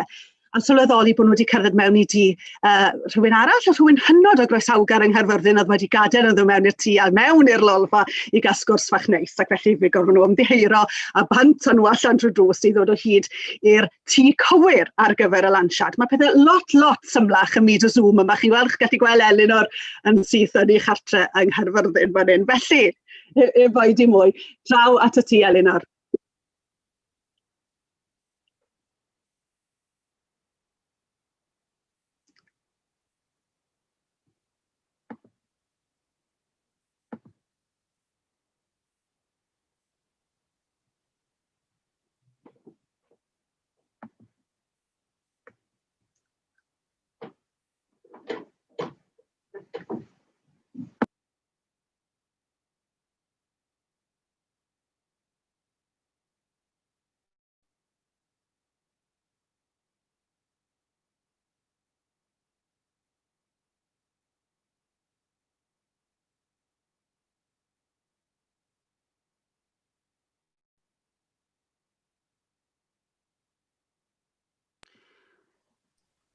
Dwi'n credu, ie, dyn ni ddim yn gallu clywed Elinor, ydyn ni. Wi ddim yn gallu gweld bod ti'n fyd, ond eto does na marwydd yn gweud bod ti ar botwm mute, ond dwi ddim yn gallu dy glywed i. Tybed Elinor, dwi'n ddrwg gen i bod fi'n torri ar draws yn fan hyn. Tybed Elinor, allu di drio mynd allan a dod yn ôl i fe. Dyna'r ateb dwi'n i roed bob tro. A go'n i weld os di hwnna... Tre eto? Mae'r llun yn glir iawn. O'n i aros i weld os di Elinor yn mynd i ail ymuno. Dwi'n mynd i gweld y broblem hyn o blaen, mae'n rhaid ni weid. Mae tro cyntaf i bopeth yma ni. Reit, dyn ni'n cael ambell i gyngor fan hyn ar chat, felly ie, i fynd nôl allan a nôl i fewn yw'r cyngor mwyaf poblogaidd yma. Diolch, Laura Caradog. O! Ond mae'n rhai'n clywed yn iawn. O, dyna ddiddorol. Neu, reit. Elinor, croeso. Helo! O, ni'n gallu clywed ti. Mae yna'n help mawr. Draw ato ti, Elinor. Diolch. Gweud o'n i bod Brian sydd yn byw dros nesaf i mam a'n had. O dim ots dy fe, bod bobl dierth wedi troi lan i ystyr i soffa fe, oedd e'n meddwl mae ffrindiau i'w wraig o'n nhw, ac oedd e wedi gadael nhw eistedd yma, ac disgwyl hi nôl o'r dre, a ware teg i Brian, fe sy'n draw yn ei wahodd e'r lansiad, ond wir oedd e'n oreit, beth bynnag. Pobl fel na yw pobl gyferbyn, falle. Diolch Brian am wneud hynny, beth bynnag. So dwi eisiau diolch yn fawr i ti Iola, diolch yn fawr i Brieg am fod yn barod yn Siop y Pentan. Dwi eisiau hefyd diolch i Barddas ac i ddweud hefyd, mae'n bosib byddwn ni'n rannu sgrin, ond nid fi fydd yn neud, mae dwy law dy fi, ond mae gormod o bethau fe mlaen fan hyn, felly wy'n gobeithio mae Alaw Mai fydd yn rannu'r sgrin pan fyddai'n gofyn. Beth bynnag, gadewch i fi ddechrau ar yn ymhwti, beth bynnag. I chi'n meddwl bod hi'n rhy gynnar i feddwl am Nadolig, ynddi chi? Wel, i chi'n wrong.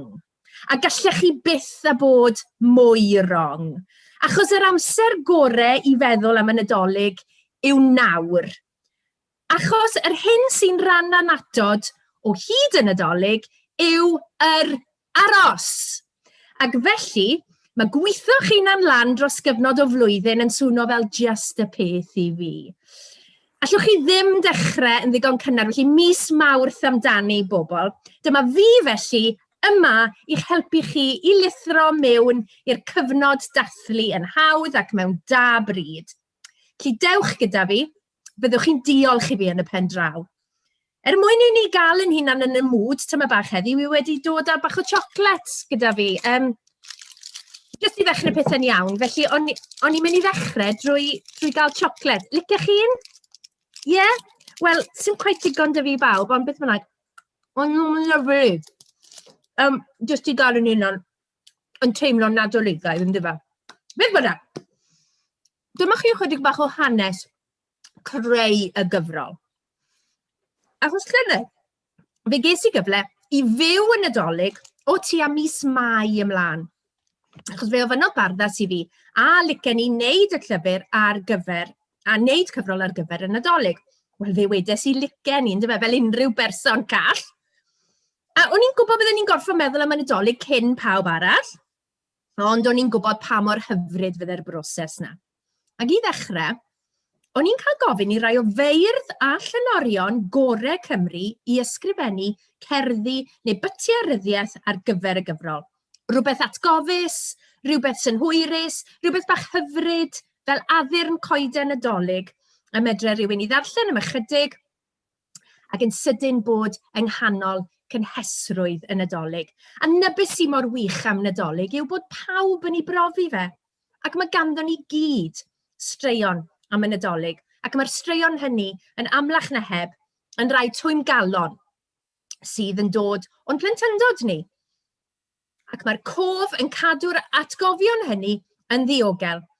A phob blwyddyn fe gawn ni tynnu nhw mas a'i hanwylo nhw unwaith eto, ac yn y bob blwyddyn maen nhw'n dod yn fwy a mwy gwerthfawr. Ac yn wir, nath y cerddi a'r darnau ryddiaeth gyrhaeddodd gan y cyfranwyr ddim siomi.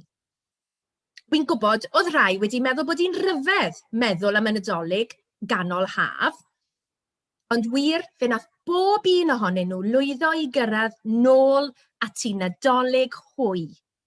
O straeon am siom, am agor anreg ar fore Nadolig i gofio'r geni cyntaf a sawl geni arall, neu sawri beth yw arogleion yr wyl. Neu eira wrth gwrs. Oedd wastad eira amser Nadolig pan o'n i'n blant, ond mwy am hynny nes mlaen. Felly dyna ble ro'n i ar ddiwrnod braf yng nghanol yr haf, yn mynd am dro gyda ffrindiau i'r parc yn y dre.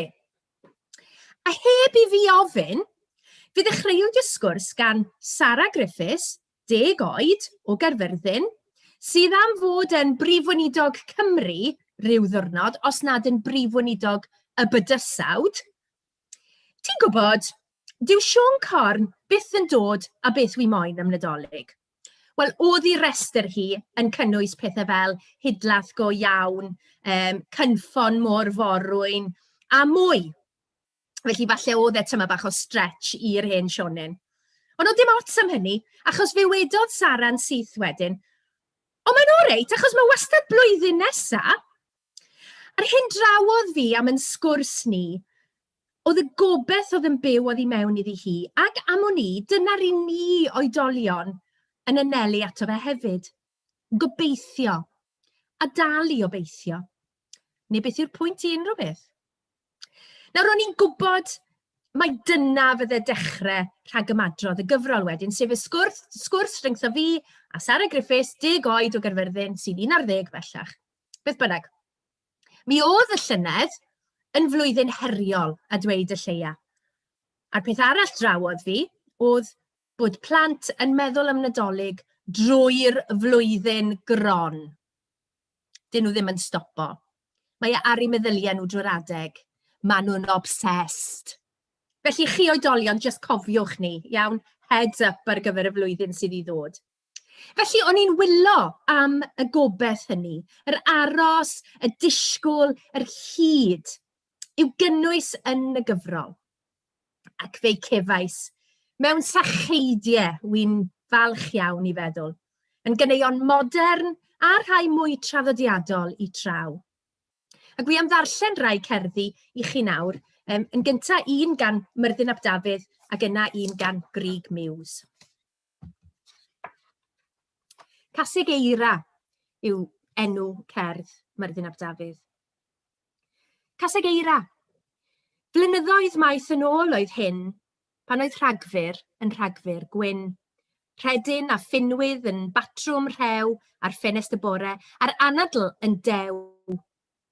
Y dre wedi chau gan dywydd mawr a'r gwyliau yn un a llonyddwch y llawr, a dim yn galw ond mynd am dro i lawr at y bont a'i hafon dan glo. Y bryniau a'r topiau neu capiau gwlan, a'r ffyrdd yn sgarffiau o eira man. Cot newydd sbon gan yr ywen ddi, a siwgr eisyn ar do bob tŷ. Ar lwybr goedwig, gwasgu llon llaw yn belen dyn, a'i bwydo draw o wth i wth, o liwch i liwch, a'r gaseg o hyd yn tyfu'n uwch. Blynyddoedd yn ôl, mae'n saff i chi, pan oedd te cegin gorau a marzipan, a sgwrs o flaen tân a llead wen, a'r stori'n chwyddo o hyd yn fy mhen. A cherdd Grug Muse, bar bach, noswener ola cyn Dolig. Mae hi'n dywyll am dri, y golau hyd y stryd yn air a gwyrdd a glas drwy stremps y glaw. Uwch y bar, mae arwydd siaredu'r Cymraeg yma, y teledu'n dangos sioe am brynu tai mewn mannau gwledig. Ac mae gan y bobl blant yn byw nywirol yng Nghaerdydd. Maen nhw'n chwilio am gardiau cyfarch Cymraeg, yn chwilio am elf sy'n medru treiglo am bwdyn Dolig rhad. Heno, mi fydd faman stemio, yn chwys a chotiau gwlyb a wam, taxis ar y maes, yn dod â'r plant o Nebo a Gofron a Chlynog Fawr i lawr i'r dre. Maen nhw adre, wedi dod bob un yn ôl i'w ddinas ei hun, ac ambell noson dros yr wyl. Yn feirdd, twrneuod llawfeddygon a swyddogion mentrau iaith. Be dwi'n licio fanna gyda'r ddwy gerdd yna yw bod y ddwy yn hollol wahanol i gilydd, un yn eitha traddodiadol a'r llall yn gerdd gyfoes ac yn heddiw i naws. A doedd na ddim un profiad, un cyfraniad yn y gyfrol yn dyblygu.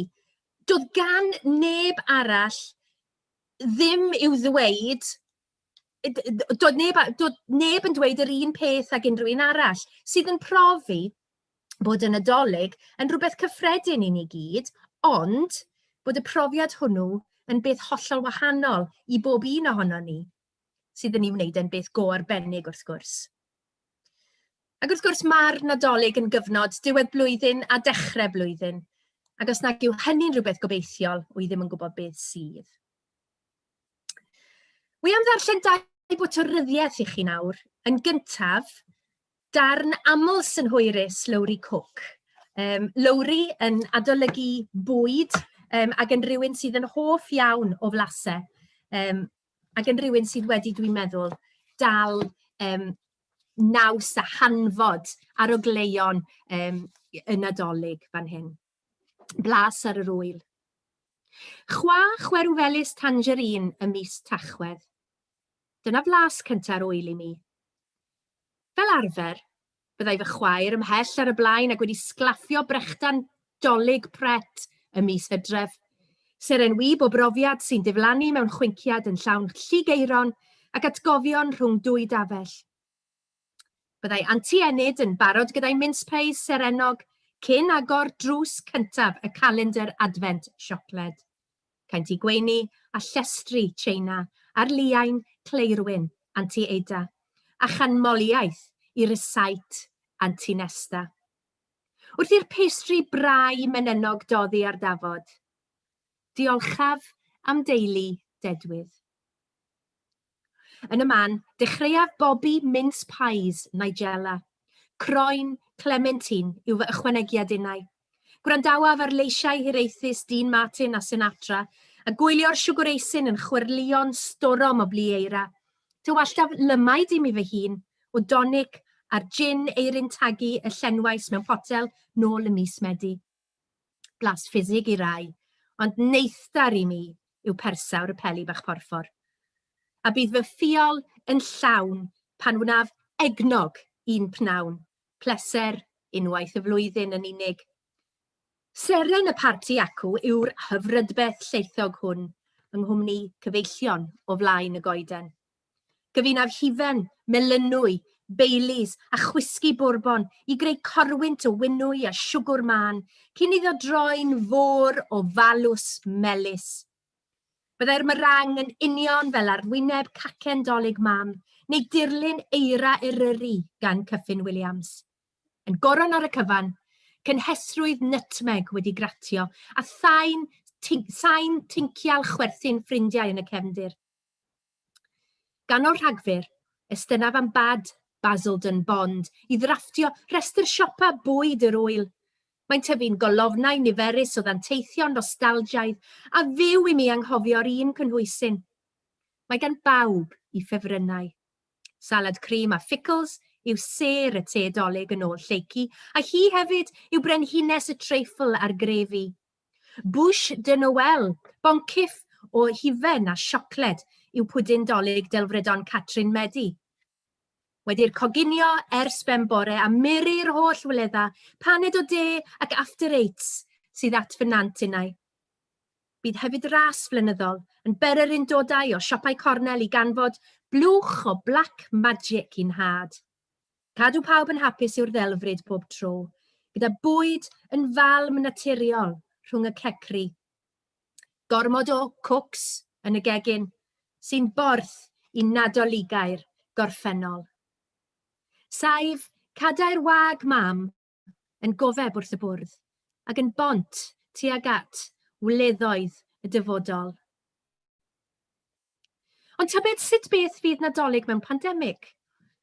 Mond gofod i un cwc fydd yn y gegin eleni, a beth os gollai'r gallu arogli a blasu? Beth yw plan B Sion Corn, parthed hosanau Cadi a Greta, yn llawn cnau, botymau, siocled a satsumas?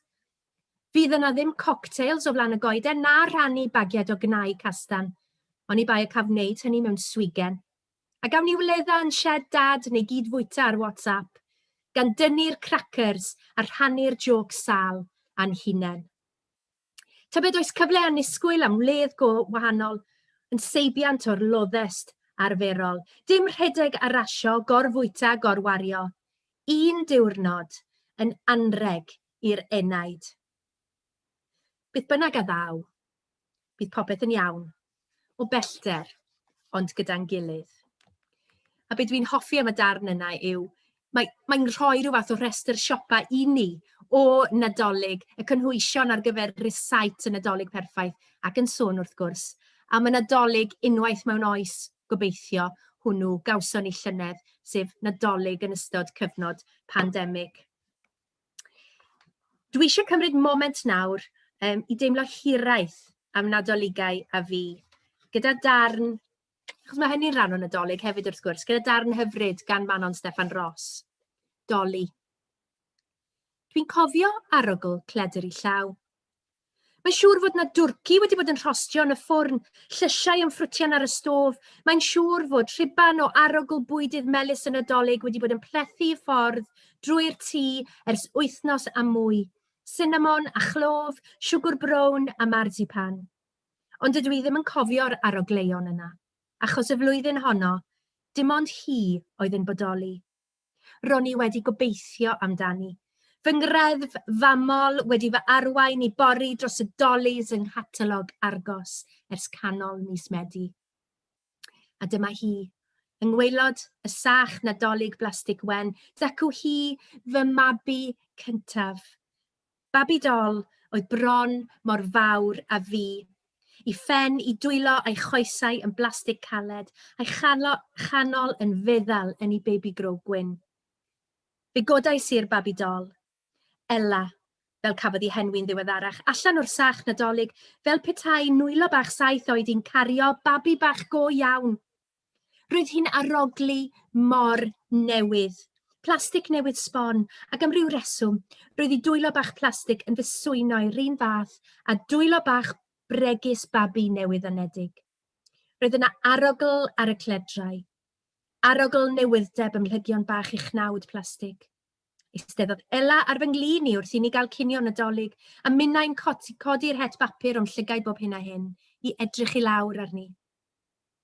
Daeth am dro Nadolig efo ni, a gorweddodd yn fy nghôl wrth i ni wylio'r teledu bach i weld beth oedd Dic Deryn a Carol Gwydder wedi wneud efo'i Nadolig nhw. Yn y nos, wrth i mam fy nal yn ei breichiau tra roedd hi'n darllen un am llyfrau newydd i mi. Roeddwn innau'n dal fy mhlentyn bach plastig. Tair cenhedlaeth, a'r golau ar y goeden bron cynt lysed ar babi dol oedd yn fy ngwneud i chydig yn debycach i mam. Nawr, wi am ofyn i Alaw Mai os wneith i redeg y sioe sleidiau nawr. Ac fe welwch chi yn y sioe sleidiau o'r enwau, y bobl nath gyfrannu at y gyfrol yn dyw'r clawr yn hyfryd. Pobl fel Myrddin ap Dafydd, Grieg Mewes, John Gower, Mary George, Idris Reynolds, Marian Loeffler, Rhys Iorwerth, Kasia William, Ian Rowlands, Mena Elfyn, Griffith Owen, Sian Norddi, Aneirin Caradog, Tom Morris, Osian Wyn Owen, Annie Llun, Lowry Haf Cook, Caryl Bryn, Ellen Meek, Jim Parknest, Mererid Hopwood, Annes Glyn, Llyr Gwyn Lewis, Kerry Wyn Jones, a Manon Steffan Ross. A dyna chi gasgliad hyfryd. Welwch chi'r llun yma, fi yn Ffair's gyda mrawd ar ddydd Nadolig, ryw bryd yn ystod y 70au. Hyfryd iawn. Beth bynnag. Mae'r lluniau fel y gwelwch chi yn ychwanegu naws at y gyfrol. Ac mae'r lluniau yn rhan bwysig o'r gyfrol hon. Y ffotograffau sydd ynddi o hen luniau i luniau gan ffotograffwyr proffesiynol o bob cwr o Gymru. Ac fe licen i ddiolch yn fawr i'r ffotograffwyr hynny, sef Iestyn Hughes, Betsan Evans, Christina Banholzer, Sioned Birchall ag Emyr Young. A diolch iddyn nhw am fod mor barod i rannu ychydig o hyd i Nadoligau nhw gyda ni. Ac mae'r lluniau yna, fel o'n i'n dweud, yn creu naws mor arbennig. Mae yna luniau orchifau personol, rai o'r beirdd hefyd, ac fe hoffwn i ddiolch iddyn nhw am roi darnau o'i Nadoligau nhw i ni hefyd. Ac fel welwch chi fanna, mae yna luniau hyfryd ohona i yn edrych yn 70au tastig mewn Ffair's a thank top wedi grosio gyda mrawd yn y llun hwnnw a mam. Licen i hefyd ddiolch a rhoi gair arbennig i Olwen Fowler am ddylunio'r gyfrol mewn modd mor arbennig, ac ychwanegu teimlad hollol Nadoligaidd i'r holl dudalennau. Fe gawson ni'r syniad a bysyn ni'n gofyn am 24 cyfraniad i'r gyfrol, sef un ar gyfer bob dydd o Ragfyr cyn y Nadolig, ac y bydde'r gyfrol fel rhyw fath o galendar advent llenyddol mewn ffordd, ym edrych i ddarllen rhywbeth bach bob dydd wrth i Nadolig agosau. Wi am ddarllen 2 englyn byr i chi mas o'r gyfrol gan Tom Morris a Osian Wyn Owen. Y Seren. Cilio wnest o'n calon i, a mynd diw mae'n dywyll. Ond yli, mae'r plant yn dod i'th godi, a gyda ail gynnau di. A gyna gan Osian Wyn Owen, coeden Nadolig. Fesul darn, rho wisg arni, dyro ser yn drysorau drosti. Un bore, cei i brig hi, a golau'r ser di gwelwi. Mae yna gymaint mwy yn y gyfrol hon, cymaint mwy, a bob tro wy'n cydio ynddi, wy'n cael syndod, achos wy'n anghofio bod pethau mor dda ynddi, ac wy'n gweld pethau newydd yn y gyfrol hon bob tro, a fi oedd y golygydd. Nawr, mae'r gyfrol yn llawn danteithion gwahanol, rhai gweledol a rhai geiriol fel i chi wedi gweld, ac fel bocs o siocled adeg y Nadolig, mae yna rhywbeth yma i blesio pawb gobeithio. Mae'n gyfrol sydd yn gwneud anreg Nadolig digiro, achos mi fydd hon yn medru ymddangos bob blwyddyn a byth mynd yn hen. Mae hi'n hollol clasu yn gwmws fel Nadolig. Ac felly, falle nad i chi wedi prynu eich twrci chi ar gyfer lenni eto, ond y bendant fe allech chi wneud yn wath na chael gafel ar gwbl o gopïau o lyfr bach Nadolig nawr a dechrau meddwl am y Nadolig heddi. Ac mae'r gyfrol ar werth drwy siop y pentan a brieg yn barod i gymryd eich archebion chi. Felly pan ddaw'r Nadolig rownd eleni, fe gofiwch chi bod chi wedi dechrau ar eich siopa Nadolig, achos fe brynoch chi gopïau o llyfr bach Nadolig i'w roi i bobl eisoes. Wedes i byddech chi'n diolch i fi, yn do. Nawr chi'n gwybod beth maen nhw'n gweud. Bydd hi'n ddolig wap, Nadolig llawen. Diolch yn fawr iawn i ti, Elinor. Mae rai o fi'n, cyn i ni gloi fan hyn, mae gen ti dorch hyfryd o fobls uwch dy ben. Oes. Beth i fi hanes i? A dy siwmper? Wel, mae'n beth lle wedi, mae'n drysor, mae wedi cael siar o'i war yn ystod cyfnod Cyndolig. Mae'n dod, mae'n gosto bint mewn rhyw siop yn dre yn Gyfyrddin, ac mae wedi cael gwerth i harian. Rhyw Alice band yw e, gyda'r bobls arno fe, ond o wisgo hwn, wy'n teimlo bod fi right yng nghanol y Nadolig. Wel, ni dyfaru bod fi'n wedi dod ar goeden, bod wedi ail, mynd nôl i allan o'r shed a'r rhoi wrth yn ochr i fan hyn. Fydden ni'n gwneud ymdrech wedyn yn bydden. Felly, fel o ti'n gweud, Elinor, mae brieg yma, fi'n gweld nawr cynnig sir garedig yw sir gar, wrth gwrs, yma brieg yn cynnig 10% o syngiad o unrhyw lyfr a hefyd cyfle i chi neilltuo copi o llyfr bach yn Nadolig. Mae'n gweud fan hyn bod, allwch chi weld yn yr chats, wedi bod i gyfrol wedi gwerthu allan erbyn Rhagfyr y cyntaf y flwyddyn ddiwetha, felly cynta'r felyn fydden ni'n gweud, achos allai hynny ddigwydd eleni hefyd yn rhwydd iawn. Dwi'n gweld, oes yna gwestiynau i Elinor yma? Dwi'n mynd lawr i jecio fan hyn. Mae'n eisgol bod Neirin Caradog yn dymuno Nadolig llawen i ni. Nawr, wi'n gweld cwestiwn, a falle bod ni'n bryd falle fi i ddiolch hefyd cyn i ni drosglwyddo'r awennau i'r sesiwn ola Ffair Barddas heddi, ac i diolch eto i brieg sy'n efo yna, i chwifio yno ni eto. O siop y pentan yng Nghyfyrddin, wrth gwrs i'r cyngor llyfrau am ei cefnogaeth. I ti, Elinor, yn arbennig ac ymddiheriadau am y problemau sain yna ar y dechrau. Wi dal wedi drysu sut oedd rhai yn clywed ti a rhai ddim, ynddo? Felly mae yna bethau i'w dysgu hyd yn oed efo'r Zoom yma. Yn Nadolig. Yr hyd a lledrith yn Nadolig oedd ynddo? Ac wrth gwrs i bawb sy'n gweithio tu ôl y llen hefyd, ac i'r alawon, fel ni'n galw nhw yn Barddas, Alaw Mai ac i Alaw Griffith hefyd am ei cymorth gyda'r sesiwn. Felly, a diolch i chi gyd am wylio ac am wrando. Mae yn tynnu gallu gweld o'n i arfer bod y berson oedd yn darllen bwletinau, o'n i'n gofod amseru pethau yn union reit lan, a mi fydde'r pips yn dod mewn rhyw chweiliad cyn yr awr, a mae newydd droi nawr, hanner awr wedi ar ei ben. Felly mae bryd i fi drosglwyddo'r awennau, fi'n credu, at Gruffydd Antur. Mae'n gallu gweld Gruffydd waith, ond mae gymaint ohonoch chi yma, mae'n anodd gweld bobl. Ti'n na, Griff? Oet. Na ni, dwi... Dolig llawen, Griff. Ag i ti dde. Ag i ti dde, Iola. Ie, felly, croeso cynnes i chi i gyd i sesiwn ola'r dydd heddiw yma yn Ffair Lyfrau Barddas. A gan i bod i yn sesiwn ola, dwi'n meddwl bod hi'n briodol diolch ar y dechrau fel hyn i bawb sydd wedi gwneud, i bawb sydd wedi gweithio mor ddygyn yn dawel bach yn y cefndir i wneud y ffair yn llwyddiant heddiw yma. Felly, diolch yn fawr iawn yn enwedig, dwi'n meddwl, i Alaw Griffiths, llynedd Barddas, a diolch hefyd i'r holl siope sydd wedi cymryd rhan, a diolch wrth gwrs i'r beirdd, a diolch i chi hefyd am, fel yr gwrandawyr neu'r gwylwyr am ymuno efo ni yn y ffair yma heddiw. Ac yn y sesiwn ola, mi byddwn ni'n rhoi sylw i gyfrol arbennig iawn gafodd ei rhyddhau fymryn cyn y Nadolig, cyfrol o'r enw Gynghanedd Heddiw. A chi'n gweld o fanna mae fy glamorous assistant yn Eirin Caradog yn ei dal hi wrth y camera. Cyfrol ydy hon, mi gowch chi glywed mwy amdani mewn chydig funudau, sydd wedi golygu gan ddau fardd.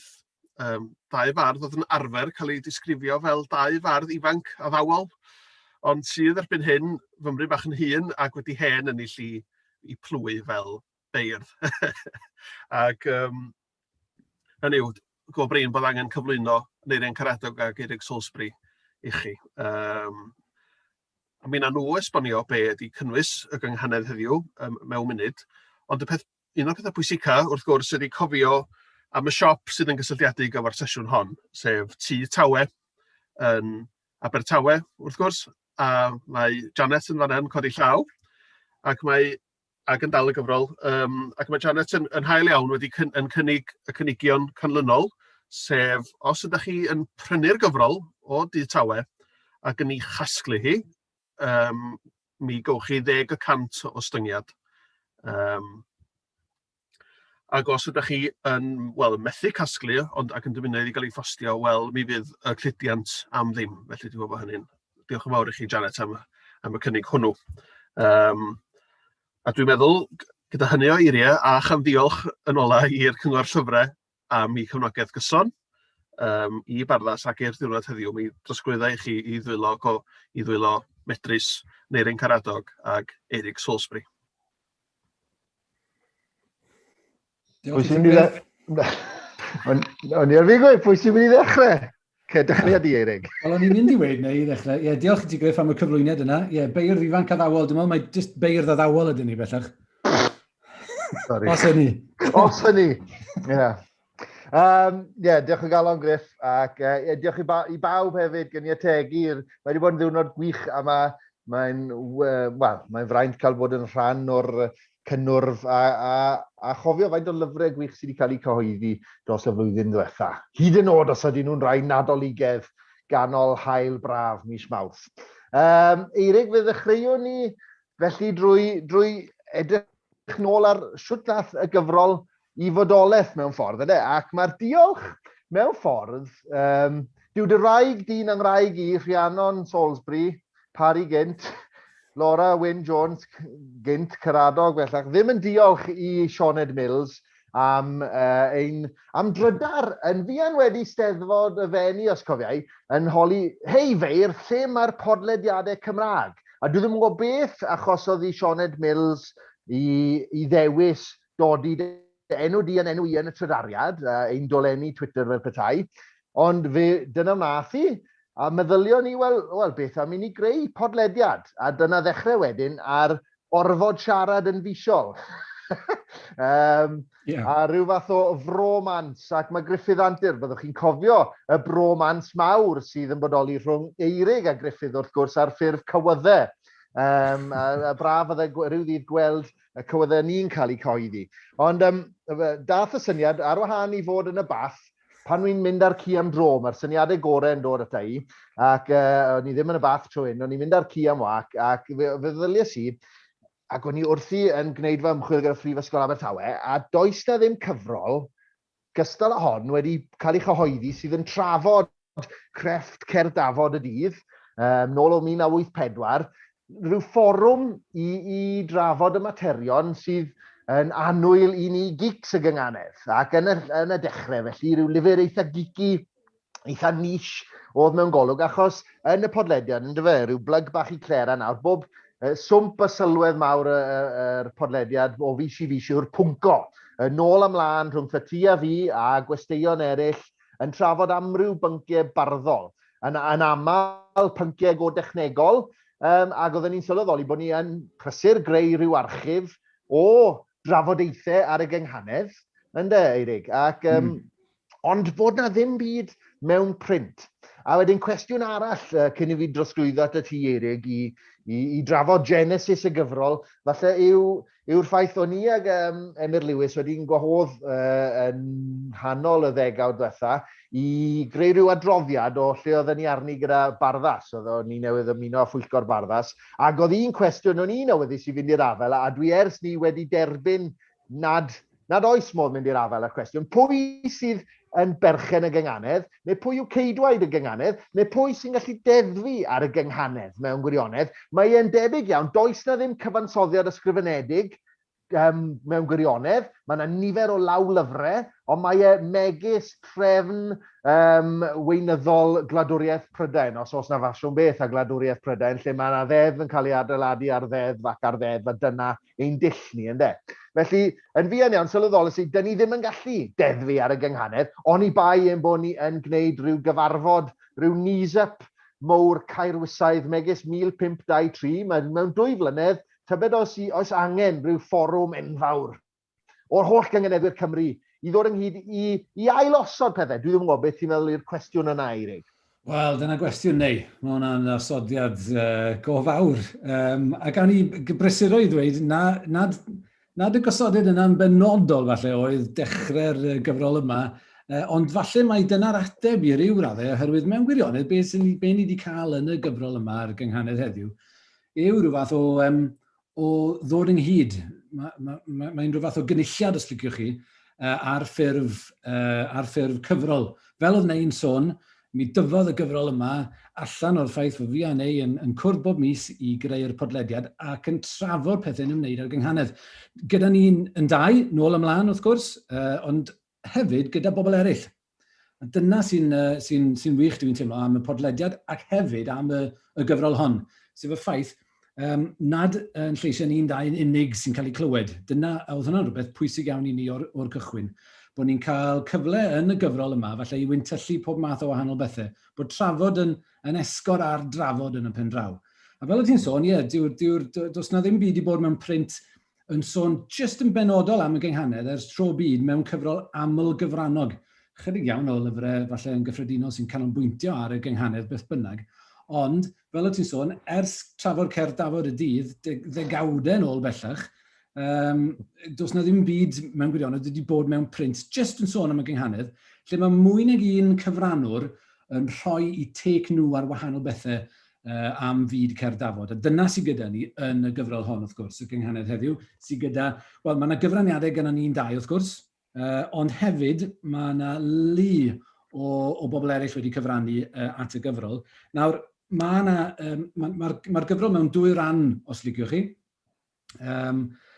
sef cyfraniadau hirion.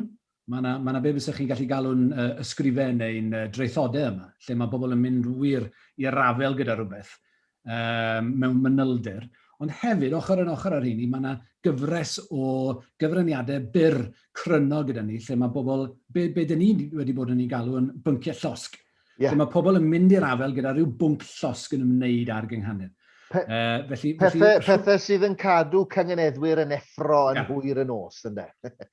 Ie, fel ydy dwyd yn creu teg yn y blaen. Pethau fel yna. Felly, oeddwn ni eisiau rhoi llwyfan i'r pethau yma, a rhoi llwyfan mewn gwirionedd i gynifer o wahanol leisiau a phosib. Nawr, Neu, falle bod e'n gyfle da ni nawr i rannu'r sgrin fel bod chi'n gallu gweld y gyfrol. Odi, achos oedd cael y syniad yn un peth, a wedyn dechrau meddwl, wel, pwy gewn ni gyfrannu, achos es i at Eirig, achos sylweddolus i yn fi yn iawn.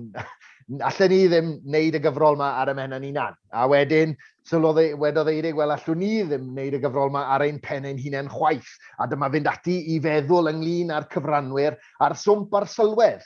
Ond rhywbeth, do'n ni ddim wedi meddwl gymaint amdano fe, a 20 mlynedd nôl falle llai, dwi'n gwybod, falle alle rhywun gyhyddo yr diwydiant llyfrau Cymraeg o beidio bod yn meddwl am hyn, sef y diwyg. Ond o ti, Eirig, yn hamro'r pwynt mae gytre i fi yn aml, bod eisiau iddo fe edrych yn neis, a hefyd bod ni yn gallu rhyw fath o gerdded ar hyd y grib goch beryglus honno o fod yn boblogaidd ac yn academaidd, ac yn yw bod ni'n gallu gwneud rhywbeth sydd yn gaeedig falle, yn agored i fwy o bobl. A mae'r dyluniad, dwi'n meddwl, yn ogystal ar ieithwedd falle, ond mae'r dyluniad yn ffordd o gynnig hynny. Felly, siarada ni drwy dy weledigaeth di o ran y diwyg, Eirig. Wel, ie, diolch ni. Fel ydych chi'n gweld ar y sgrin fan hyn, dyma glawr y gyfrol.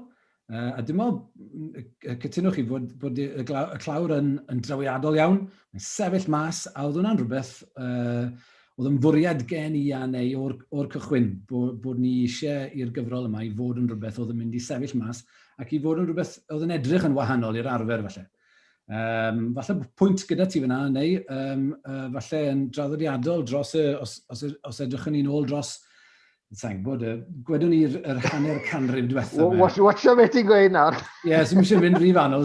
Ond os edrychwn ni dros, os ewn ni nôl rai degawdau gweud, ac edrych falle ar ddiwyg llyfrau Cymraeg, falle nad y diwyg falle oedd un o'r pethau oedd yn dod gyntaf i feddyliau gweisg. Ond dwi'n meddwl bod e'n eithriadol o bwysig, wrth gwrs, a oedden ni'n teimlo bod hyn hyd yn oed yn fwy pwysig gyda chyfrol fel hon, lle oedd yna lot fawr o wahanol bobl yn dod ynghyd. O'n i'n sôn yn gynharach am gyfranwyr, na o'n i'n sôn chydig bach mwy yn y munud nes ymlaen am y cyfranwyr. Ond o'n i'n sôn am gyfranwyr hynny, y beirdd, gwybodaethon, ond ar ben hynny, mi oedd ni angen cyfraniad dylunid hefyd, ac Elgan Griffiths oedd hwnnw o gwmni graffeg. A mi wnaethon ni weithio yn agos iawn gyda Elgan ar ddyluniad y gyfrol, a dwi'n meddwl bod hynny wedi talu ar ei ganfed. Felly, fel ych chi'n gweld, dyma'r clawr, a beth dwi'n mynd i wneud nesaf ydy dangos rai sleids, mynd trwy'r sleidiau yma o wahanol dudalennau yn y gyfrol. Felly dyma enghraifft i chi o beth sydd gyda ni fan hyn, lle mae Elgan wedi llwyddo i gael y llun yma o Eglwys Llanbadar, ni weithio'n hyfryd iawn gyda'r testyn o erthigol, neu o dreithawd, os liciwch chi gan Cynfel Lake. Dyma'r un cyntaf yn y gyfrol. Fel y gwelwch chi fan hyn, reit, mae'r erthigol yma mewn cylofnau. Mae gennych chi 2 golofn fan hyn. A dyna'r patrwm nathon ni setlo arno ar gyfer y cyfraniadau hirion. Felly ar gyfer y cyfraniadau hirion yn y gyfrol, oeddwn ni'n teimlo fyswn ni'n rhoi 2 golofn. Yn bennaf oherwydd mae'n haws darllen pethau mewn cylofnau. Dyna ni, mae bobl, rhain ni nath greu llyfr coch Hergest yn gwybod hynny i'r dim. Clamp o gyfrol fawr, ond mae mewn cylofnau. Felly, dydyn ni fan hyn wedyn yn dilyn yn ôl troed y syniad yna. Ac Eirig, oedd gosod mewn cylofnau yn golygu bod ti'n goffo cael siap mwy sgwar. Mae'r cylofnau newid natur siap y gyfrol. Ti'n iawn neu, diolch ti. Ie, fel y gwelwch chi, dyna siap y gyfrol, fel y gwelwch chi fan hyn, mae'n fwy na lai yn sgwar, felly ie, oedd y cylofnau wedyn yn gorfodi hynny. Ond mi oedd hynna hefyd yn apelio ato ni, oherwydd oedden ni'n gwybod y bysau cyfrol reit sgwar, solet fel hyn, yn sefyll allan ar silffoedd llyfrau ar hyd y lled o gwlad. Oherwydd yn bersonol, dwi ddim yn gallu meddwl am gyfrol arall o'r un maint a'r un siap a hi. A oedd hynna'n bwysig hefyd, bod ni eisiau'r peth i sefyll allan. Felly dyna un enghraifft i chi. Hefyd, mantes cael cyfrol go fawr fel yma, ydych chi'n gallu gwneud rhywbeth fel hyn, ydych chi'n gallu cael llun go fawr i lenwi tudalen o lawysgrif sy'n hen iawn. Mae hon llawysgrif Penniarth 49 ydi hon. A mae hon yn mynd yn ôl ganrifoedd wrth gwrs, ond ni'n gallu gweld hyn, gweld y llun yn eglur o'n blaenau ni.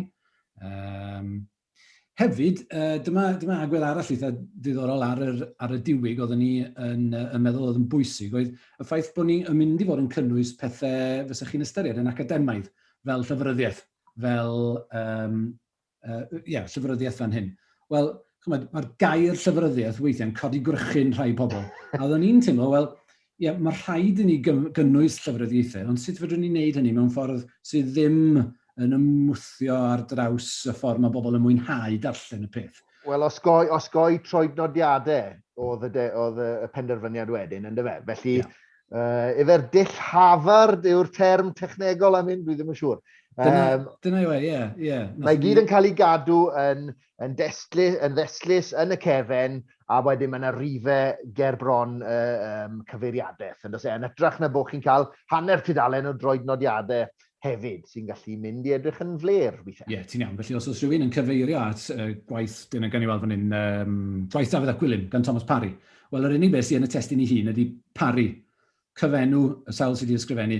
Mae hwnna mewn cromfachau a falle rhif y dudalen wrth i ymelo, a dyna ni. Felly, dio ddim yn amharu wedyn ar y profiad o ddarllen. Felly, mae'r llyfryddiaethau yma wrth gynffon pob cyfraniad. Ni'n sôn fan yna am y cyfraniadau byrrach. Wel, dyma un ohonyn nhw, gan Caryl Bryn, Dilyn y Glist. Dyna lun o glist, rhag ond bod chi wedi anghofio be ydy glist. Dyma o fan hyn. Mae'n ambell i lun yn y gyfrol hefyd, mae'n eitha pwysig. Ond fel y gwelwch chi yn ein, mae'r cyfraniadau byrion yma, dyn nhw ddim mewn colofnau. O'n eisiau gwneud yn siŵr bod y cyfraniadau byrion yma yn sefyll ar wahân i'r rhai hirion. Ac un ffordd o wneud hynny oedd peidio cael y cyfraniadau yma mewn colofnau, jyst cael nhw fel un bloc o destun, felly fan hyn. Hefyd, mi welwch chi cefndir y dudalen yma. Mae cefndir yn las, a mae hynna'n wir ar gyfer pob un o'r cyfraniadau byrion yn y gyfrol.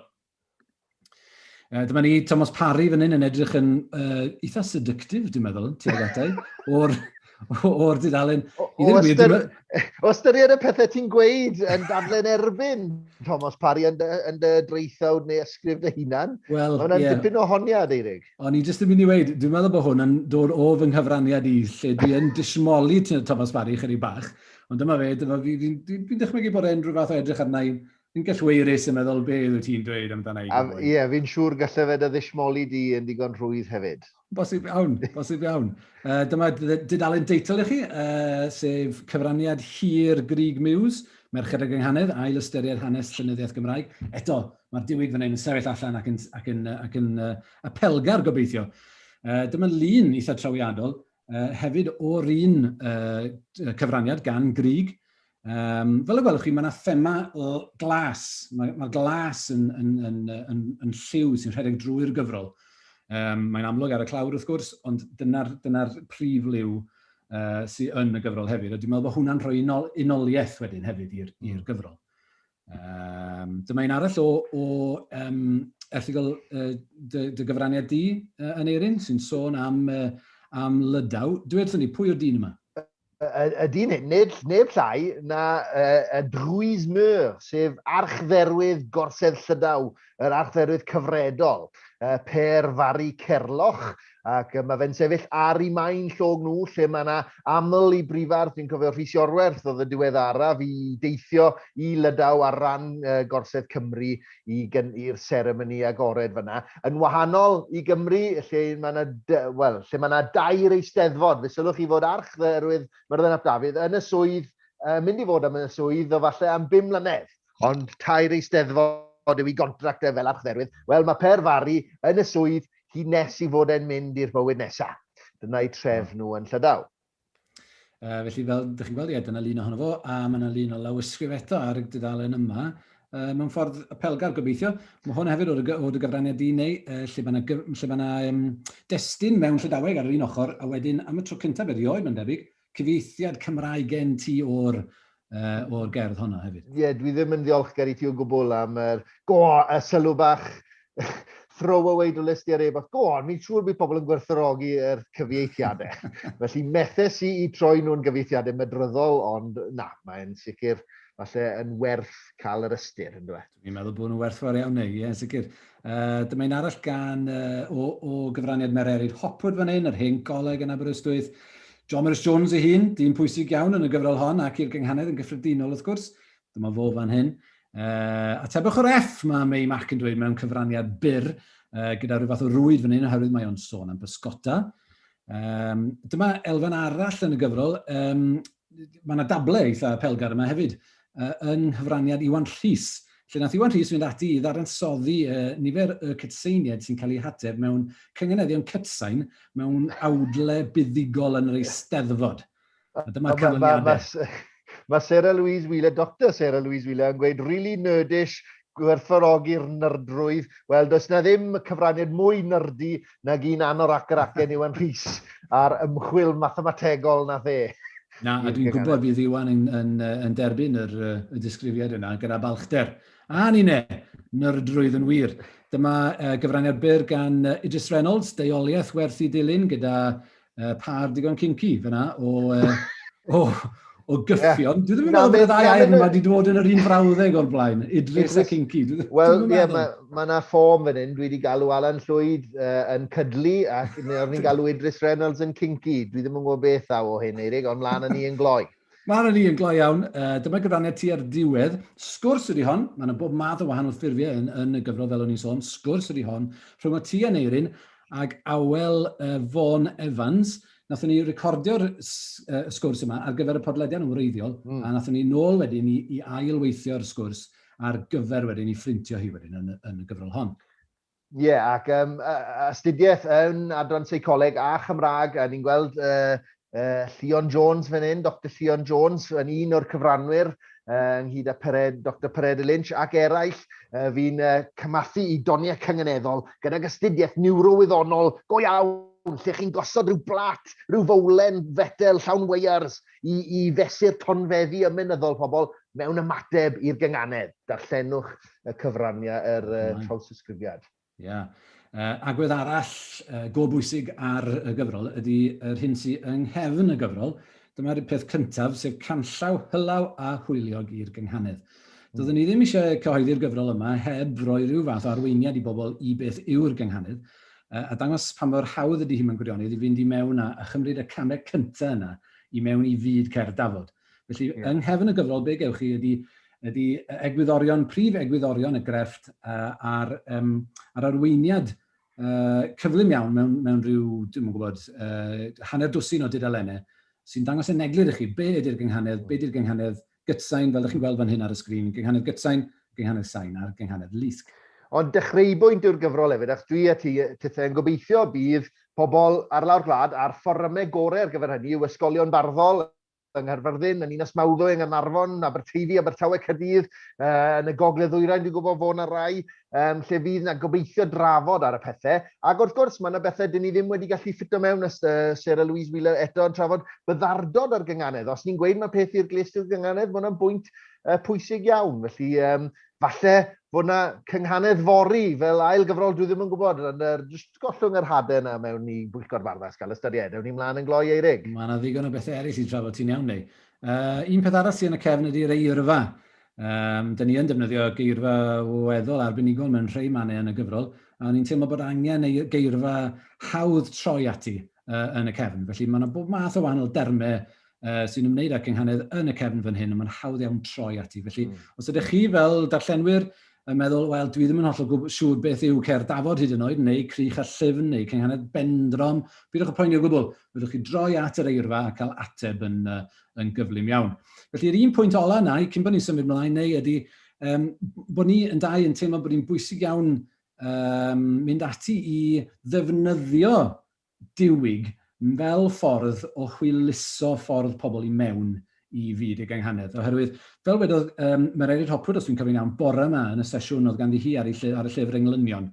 Un o'r pethau mae Barddas yn gorfod gwneud yn aml iawn ydy ymdopi gyda'r ffaith fod pobl, llawer iawn o bobl, pan maen nhw'n clywed y gair cynghanedd, maen nhw'n mynd yn amddiffynol o bosib, oherwydd maen nhw'n meddwl bod o'n beth anodd. Ond dyn ni eisiau milwro yn erbyn hynny, a mewn gwirionedd dangos na, dyw e ddim yn beth arbennig o anodd. Mae fe'n rhywbeth gallwch chi fynd yn syth ato a'i fwynhau. A oeddwn ni'n teimlo bod ni'n gallu defnyddio, oeddwn ni'n gobeithio bod ni wedi defnyddio diwig a doniau Elgan Griffiths mae'n gallu hwyluso'r broses yna yn y gyfrol hon. Nawr, i ni wedi, fel osodes i ambell i her i ti, os cofiwch chi, rhai o'na chi oedd yn bresennol yn y sesiwn bore yma, i ni wedi gosod her fach i'n gilydd, a falle Griffith Antur, bydd yna her fach i ti hefyd ar y diwedd fan hyn, achos wyt tithe yn gyfrannydd i'r gyfrol.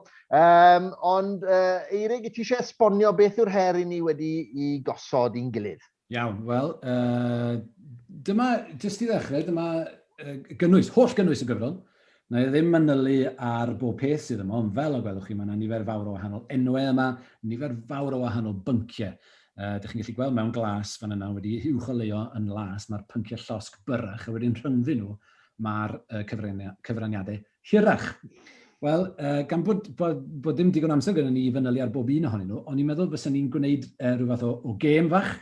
Felly, beth ni wedi gwneud ydy, dwi wedi tynnu 5 dyfyniad allan o'r gyfrol, ar hap o wahanol gyfraniadau, a dwi'n mynd i ofyn i ti neu, wyt ti'n gwybod o ble maen nhw'n dod, a wedyn wyt ti hefyd, am yn ail, yn mynd i wneud yr un peth i ni, i fi. Nawr, mae'r ddau ohono ni wedi darllen y gyfrol yn fanwl iawn, fwy nag unwaith o leiaf. Felly mi ddylsyn ni allu cofio o ble mae'r dyfyniadau mae'n dod. Gawn ni weld. O, mae yna siawns, byddai'n dipyn o gyd-ddigwyddiad, taswn ni wedi dewis yr union yr un 5 frawddau gan gilydd, ond cawn weld. Gawn ni weld. Felly mae'r un cyntaf yn dod gen i, dyma'r dyfyniad gen i ti neu. Dydw i ddim yn siarad yn union yr un fath ar un o fy nau daid. Wy, iffach. Dwi ddim yn siarad yn union yr un y fath ar un o fy nau daid. Pwy ddwedodd hynna? Efe Griffith Antur? Sians gen i fod Griff yn siarad yn union ar un daid. Na, ddim o gwbl. Na i roi'r ateb i ti. Nid Griffith oedd o, ond ein hybarch archdderwydd. Myrddin ap Dafydd, yn ei gyfraniad byr o y glist Ffair Glec. 45. Un i ddim i ti, mlaen at yn un i de. Os ti sydd ar rheolaeth. Dyma her y gynghanedd, ddeall, oherwydd ei seiniau hyfryd, guddio niwlogrwydd mynegiant weithiau. Pwy wedodd y dyfyniad yma? Dyma her y gynghanedd. Rhaid i fi dyfrysio di hefyd, mae'n am diwedd y sesiwn yn agosáu. Oce, weda i, na i weid, Rhys Davies. Yn anffodus, nag e?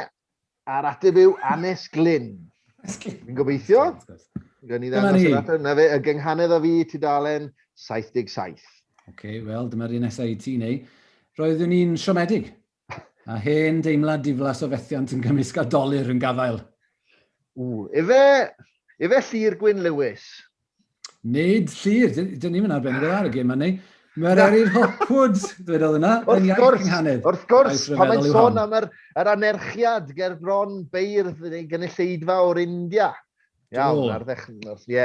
Sori, mae'r Eryr. Nath i gyflwyno'r gynghanedd i bobl o India, a dyma hi ddim yn cael... Ni'n cael yn twtio nawr gan Dr Sarah Louise Wheeler, ac rightly so bydde rhaid gweud, Sarah. Iawn, mlaen â ni. Iawn, i fi mae hwn i aneu. Ond erbyn hyn, mae symudiadau mwy sinister fyth ar droed. Na, dwi ddim yn sôn am ffasgaeth yn America, ond pwy ddywedodd hyn? Symudiadau mwy sinister fyth? Na i roi ti dy Dylan. Efe ti dy Dylan Jones? Mae Geraint Roberts yn chwarae'r gêm, a braf, croeso i chi chwarae'r gêm gyda ni. Mae fe'n gweud Alan Llwyd, nid ti dy Dylan nac Alan Llwyd, ond y prifardd cinci ei hunan, Idris Reynolds, symud acen mewn enwau. Mlaen at y nesaf. Diolch yn fawr, Geraint. Tybed wyt ti'n cofio ni, be oedd y symudiadau mwy sinister? Wel, sef pobl yn symud mewn i'r fro Gymraeg ac yn newid pethau fel Aberporth i Aberporth. Wrth gwrs, ie. Felly dyna'r gyfraniad am y syniad... Diolch Tudur Dylan Jones, ydyn ni'n dau wedi darllen y llyfr y gwbl. Nagyn, cadwa di at darllen y Daily Mail a danfon llunellau cyngeneddol damweiniol i ni o enau Nigel Farage, Dylan. Diolch yn fawr. Felly jyst i ddech atgoffa chi, mae'r cyfraniad yna gan Idris Reynolds mewn sôn am lle mae'r acen yn dod mewn gwahanol eiriau. Sy'n bwysig iawn wrth gwrs i'r gynghanedd. Bron iawn, ond dim sigar, ystwyd y Sais. Dwedodd hyn, neu? Na i llai Rhys Iorwerth neu Ceri Wyn Jones, a fi'n bydd dweud Rhys Iorwerth. Ti'n anghywir y ddwy waith, neu? Grig Mews, merched ar gynghanedd, ail ystyried hanes llenyddiaeth Gymraeg yn sôn yn y fan yna am pa mor anodd mae wedi bod i ferched gael unrhyw fath o sylw teilwng gan wybodusion ar hyd y blynyddoedd, ar hyd y canrifoedd yn wir. Bron iawn ond dim sigar. Ie. Nesaf I fi neu? Yr hyn sydd o blaid y llinellau hyn yw'r apel gerddorol sy'n deillio'r ffaith fod ganddyn nhw fydr rheolaidd. Apel gerddorol yn deillio'r ffaith fod ganddyn nhw fydr rheolaidd. Mon yn rhy rwydd. Fi'n credu mai ti di'r halam sydd fan hyn yn sôn am sut mae Bobby Jones yn trafod rhythm mewn llinellau. Ydw i'n iawn? Efe dyna dy ateb terfynol? Fi'n rhoi cyfle I ti fan hyn, na'i ystyried. Na I fynd gyda hwnna. Nage, yr ateb yw Ceri Wyn Jones. Oce. O na, Ceri. Na ffotcher ar o'r ffwysfa, trafodaeth ddifyr sydd yn cael ei hateb gan Rhys Iorwerth yn y gyfrol. Ie, mae'n werth I ni nodi bod yna angytuno yn y gyfrol, a mae hwnna'n beth iach wrth gwrs, mae yna beirdd yn angytuno gyda'i gilydd am fanion Cerdafod. Sydd wrth gwrs hefyd yn eitha pwysig yn ein barn ni. A dyma un I ti neu, yn yr ysgrif hon, rwyf am grynhoi'r gwaith ymchwil hwnnw a chyflwyno rhai o'r canlyniadau. Iwan Rhys an yr acen a'i gampwaith mathemategol. Ie, dim neu, ti'n iawn. Fel y clwson ni. Mae Iwan Rhys wedi mynd ati I droi'r gwaith ymchwil manwl iawn nath ar gyfer MPhil yma yn Adran y Gymraeg yn Astudiaethau Celtaidd ym Mhrifysgol Aberystwyth I greu erthigol ar sail y gwaith yna. Felly at hynny mae o'n cyfeirio fan yna. A hwn yw'r un olaf I fi, dwi'n meddwl, neu? Nid oes cof gen I o feddwl wrth llunio'r llinell y gallai fod yn amheus. Nawr, pwy sy'n trafod cynghanedd ddodgi? Fan hyn. Yr enw sy'n neidio i'r meddwl oherwydd bod ganddo fo yn aml linellau go dodgi yw Howard Griffiths. Llongychiadau ac... Aha, dyma fe. Hwna ddim yn wir, ond y gŵr ddysgus di gyngeneddi ar y bus ar y ffordd I ysgol Bro Myrddin yn ôl y chwedl yn llyfr piws Caerfyrddin. Iawn. Dwi'n meddwl mai dyna'r ola gyda ni. Mae'r ddwy sy'n ar ôl gyda ni yn heriau I Griff. Iawn. A dyna dynnu pethau i'w terfyn, felly mae ein cydwybod ni'n glir. Griffith Antur, pwy sy'n dweud hyn? Mae'n ddrwg iawn gyda, doedd hyn ddim yn y cytundeb yna. Dwi'n byddai'n gofyn am ffi uwch yn sicr gan Barddas. Cael ffi o gwbl? Cwestiwn da iawn, mae'n cydwybod ni'n glir. Pwy fydda wedi dweud hynny? Ai rhywun fel... Falle bod y cliw yn y ni, ydw'n iawn I feddwl na, Eirig? Neu falle bod fi ddim yn cyfleoedd iawn mae hwn yn dod o chwaith. Ai un o'r golygyddion sydd wedi dweud hyn? Iawn, mae'n cynnig y golygyddion beth yw'r ateb, Eirig?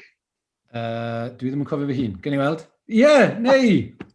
Hanner o golygydd. Griff, ti'n dweud fi bod ti ddim wedi darllen cyfraniad yn Eirin i'r gyfrol? Wel, nag yw. Ac yn y drafodaeth, I ni wedi esgymuno y prifardd Tudur Dylan Jones, un o brif sylfaenwyr Ysgol Farddol Cyfyrddin o'r Ysgol Farddol, achos mae'n angytuno bod I ag I yn odli I ni ddeheuwyr. Dyna ni. Wel, sa'n gwybod os daw esgymuno, mae fe wedi penderfynu gadael. Reit, dimensiwn sy'n tyfu'n dragwyddol yw cerdd dafod. Tipyn o honiad, tipyn o ddatganiad. Pwy ti'n meddwl ddwedodd? Byddai I Thomas Parry sy'n dweud hyn yn y gyfrol? Na, gei fedd rhwng gynnau. Pwy fydda'n dweud? Alan, dim ni Alan. Mererid. Dwi'n meddwl bod yna ddwy ar ôl. Felly, dyma un arall I ti. Gweithio pob arwydd fod y byd newid o'i hamgylch dywisiodd y beirdd lynu'n sowndiach nag erioed at yr hyn a fi o'r blaen. Gobeithio rhywbeth dyn ni ddim yn gwneud heddiw, ond mi ddigwyddodd o'n debyg yn y gorffennol. Pwy ddwedodd hyn yn y gyfrol? Griff? Mae'n swnio'n debyg I rhywbeth dwi'n dweud yn fy sgrif I, ond dwi ddim yn meddwl mae'n geiriau ydy'r hynna. Mae nhw'n well geiriau na'r hyn fyswn I wedi ysgwennu. Mae rhaid I mi basio, mae'n ddrwg yn ei. Wel. Fi oedd hwnna, Griff. Dwi'n tynnu'n geiriau nôl am... A dyma un arall, un ar ôl i ti, gellir ymfalchio mewn etifeddiaeth a gellir bod yn barod i'w haddasu ar yr un pryd. Dwi yn reit hyderus yn hwn, mae'r geiriau yma'n canu cloch. A dwi yn mynd i roi decpunt mae fi oedd hwnnw. O, ti'n iawn, Griff. Da iawn ti. Dyna ti. Mae yna gyfraniad gwych gan Griff, wrth gwrs, yn y gyfrol. A mae'r dyfyniad yna'n dod o'r fan yna. Diolch o galon i chi gyd fe Calladawo yw'r hen air, felly fe newn ni dewi yn awr a throsglwyddo nôl i Mr Antur. Wel, diolch yn fawr iawn i chi eich dau, Eirig ac Aneurin, neu Aneurig, am sesiwn ddiddorol dros ben, sesiwn sydd yn rhoi cipolwg i ni ar gyfrol arbennig o gyfoethog, gyfrol bwysig iawn, dyn ni gyd yn sylweddoli hynny. Ac wrth gwrs, dwi'n siŵr y bydd unrhyw un sydd heb gael copi yn barod yn awyddus iawn i brynu copi, a mi fyswn ni'n annog pob un ohonych chi i wneud hynny drwy gysylltu efo Janet yn Hyd Tawe. Ac mi o'n i'n sôn gyna am y bargeinion, hynny yw bod chi'n cael 10% i ffwr oddi ar y pris os ydych chi yn casglu o'r siop neu yn cael y cludiant am ddim os ydy'n cael ei gyrru drwy'r post. Mi nes i anghofio sôn gyna fod yna gopïau wedi harwyddo gan un o'r golygyddion, sef neu Caradog, ar gael hefyd gan Janet yn Hyd Tawe. Felly mynwch gopi o'r copïau wedi llofnodi cyn i'r rheini fynd. Dwi'n siŵr bydd yna alw mawr amdanyn nhw Aneurin. A'r gwbl sydd ar ôl i mi i ddeud ydy diolch fel hyn ar ddiwedd y dydd. Diolch i bawb sydd wedi gwneud heddiw yn gymaint o lwyddiant. Diolch yn fawr iawn i ti, Alaw Griffiths. Mae yna 2 alaw o myd Barddas erbyn hyn, felly mae'n mynd chydig bach yn gymysglyd weithiau. Ond diolch yn fawr iawn i ti, Alaw, yn anad neb am dy holl waith yn trefnu heddiw. Ac wrth gwrs i bawb arall o bwyllgor Barddas sy'n rhoi o'i hamser i gyfrannu tuag at lwyddiant y diwrnod. Diolch yn fawr iawn i'r Cyngor Llyfrau. Dwi'n swnio fel swn i wedi ennill rhyw Oscar ar hyn o bryd. Diolch yn fawr i'r Cyngor Llyfrau. Ac i bawb yna chi am wrando a gwylio. Hynny yw, wrth gwrs, mae'n chwith i ni beidio gallu bod mewn rhywle a gweld yn gilydd. Dydy bod ar y sgrin ddim cweit sy'n fath, ond dwi wedi clywed bod yna bobl wedi ymuno oherwydd bod ni'n gwneud hyn yn rhithiol, bod yna bobl o belle'r byd wedi ymuno. Mae yna rhywun yma, mae Anna yma o Batagonia, dwi wedi clywed sydd yn wych o beth bod bobl yn gallu ymuno yn yr hwyl o 4 ban byd. Felly dyna ni, diolch yn fawr iawn i chi i gyd am ddod a gobeithio bod chi wedi mwynhau yr arlwy.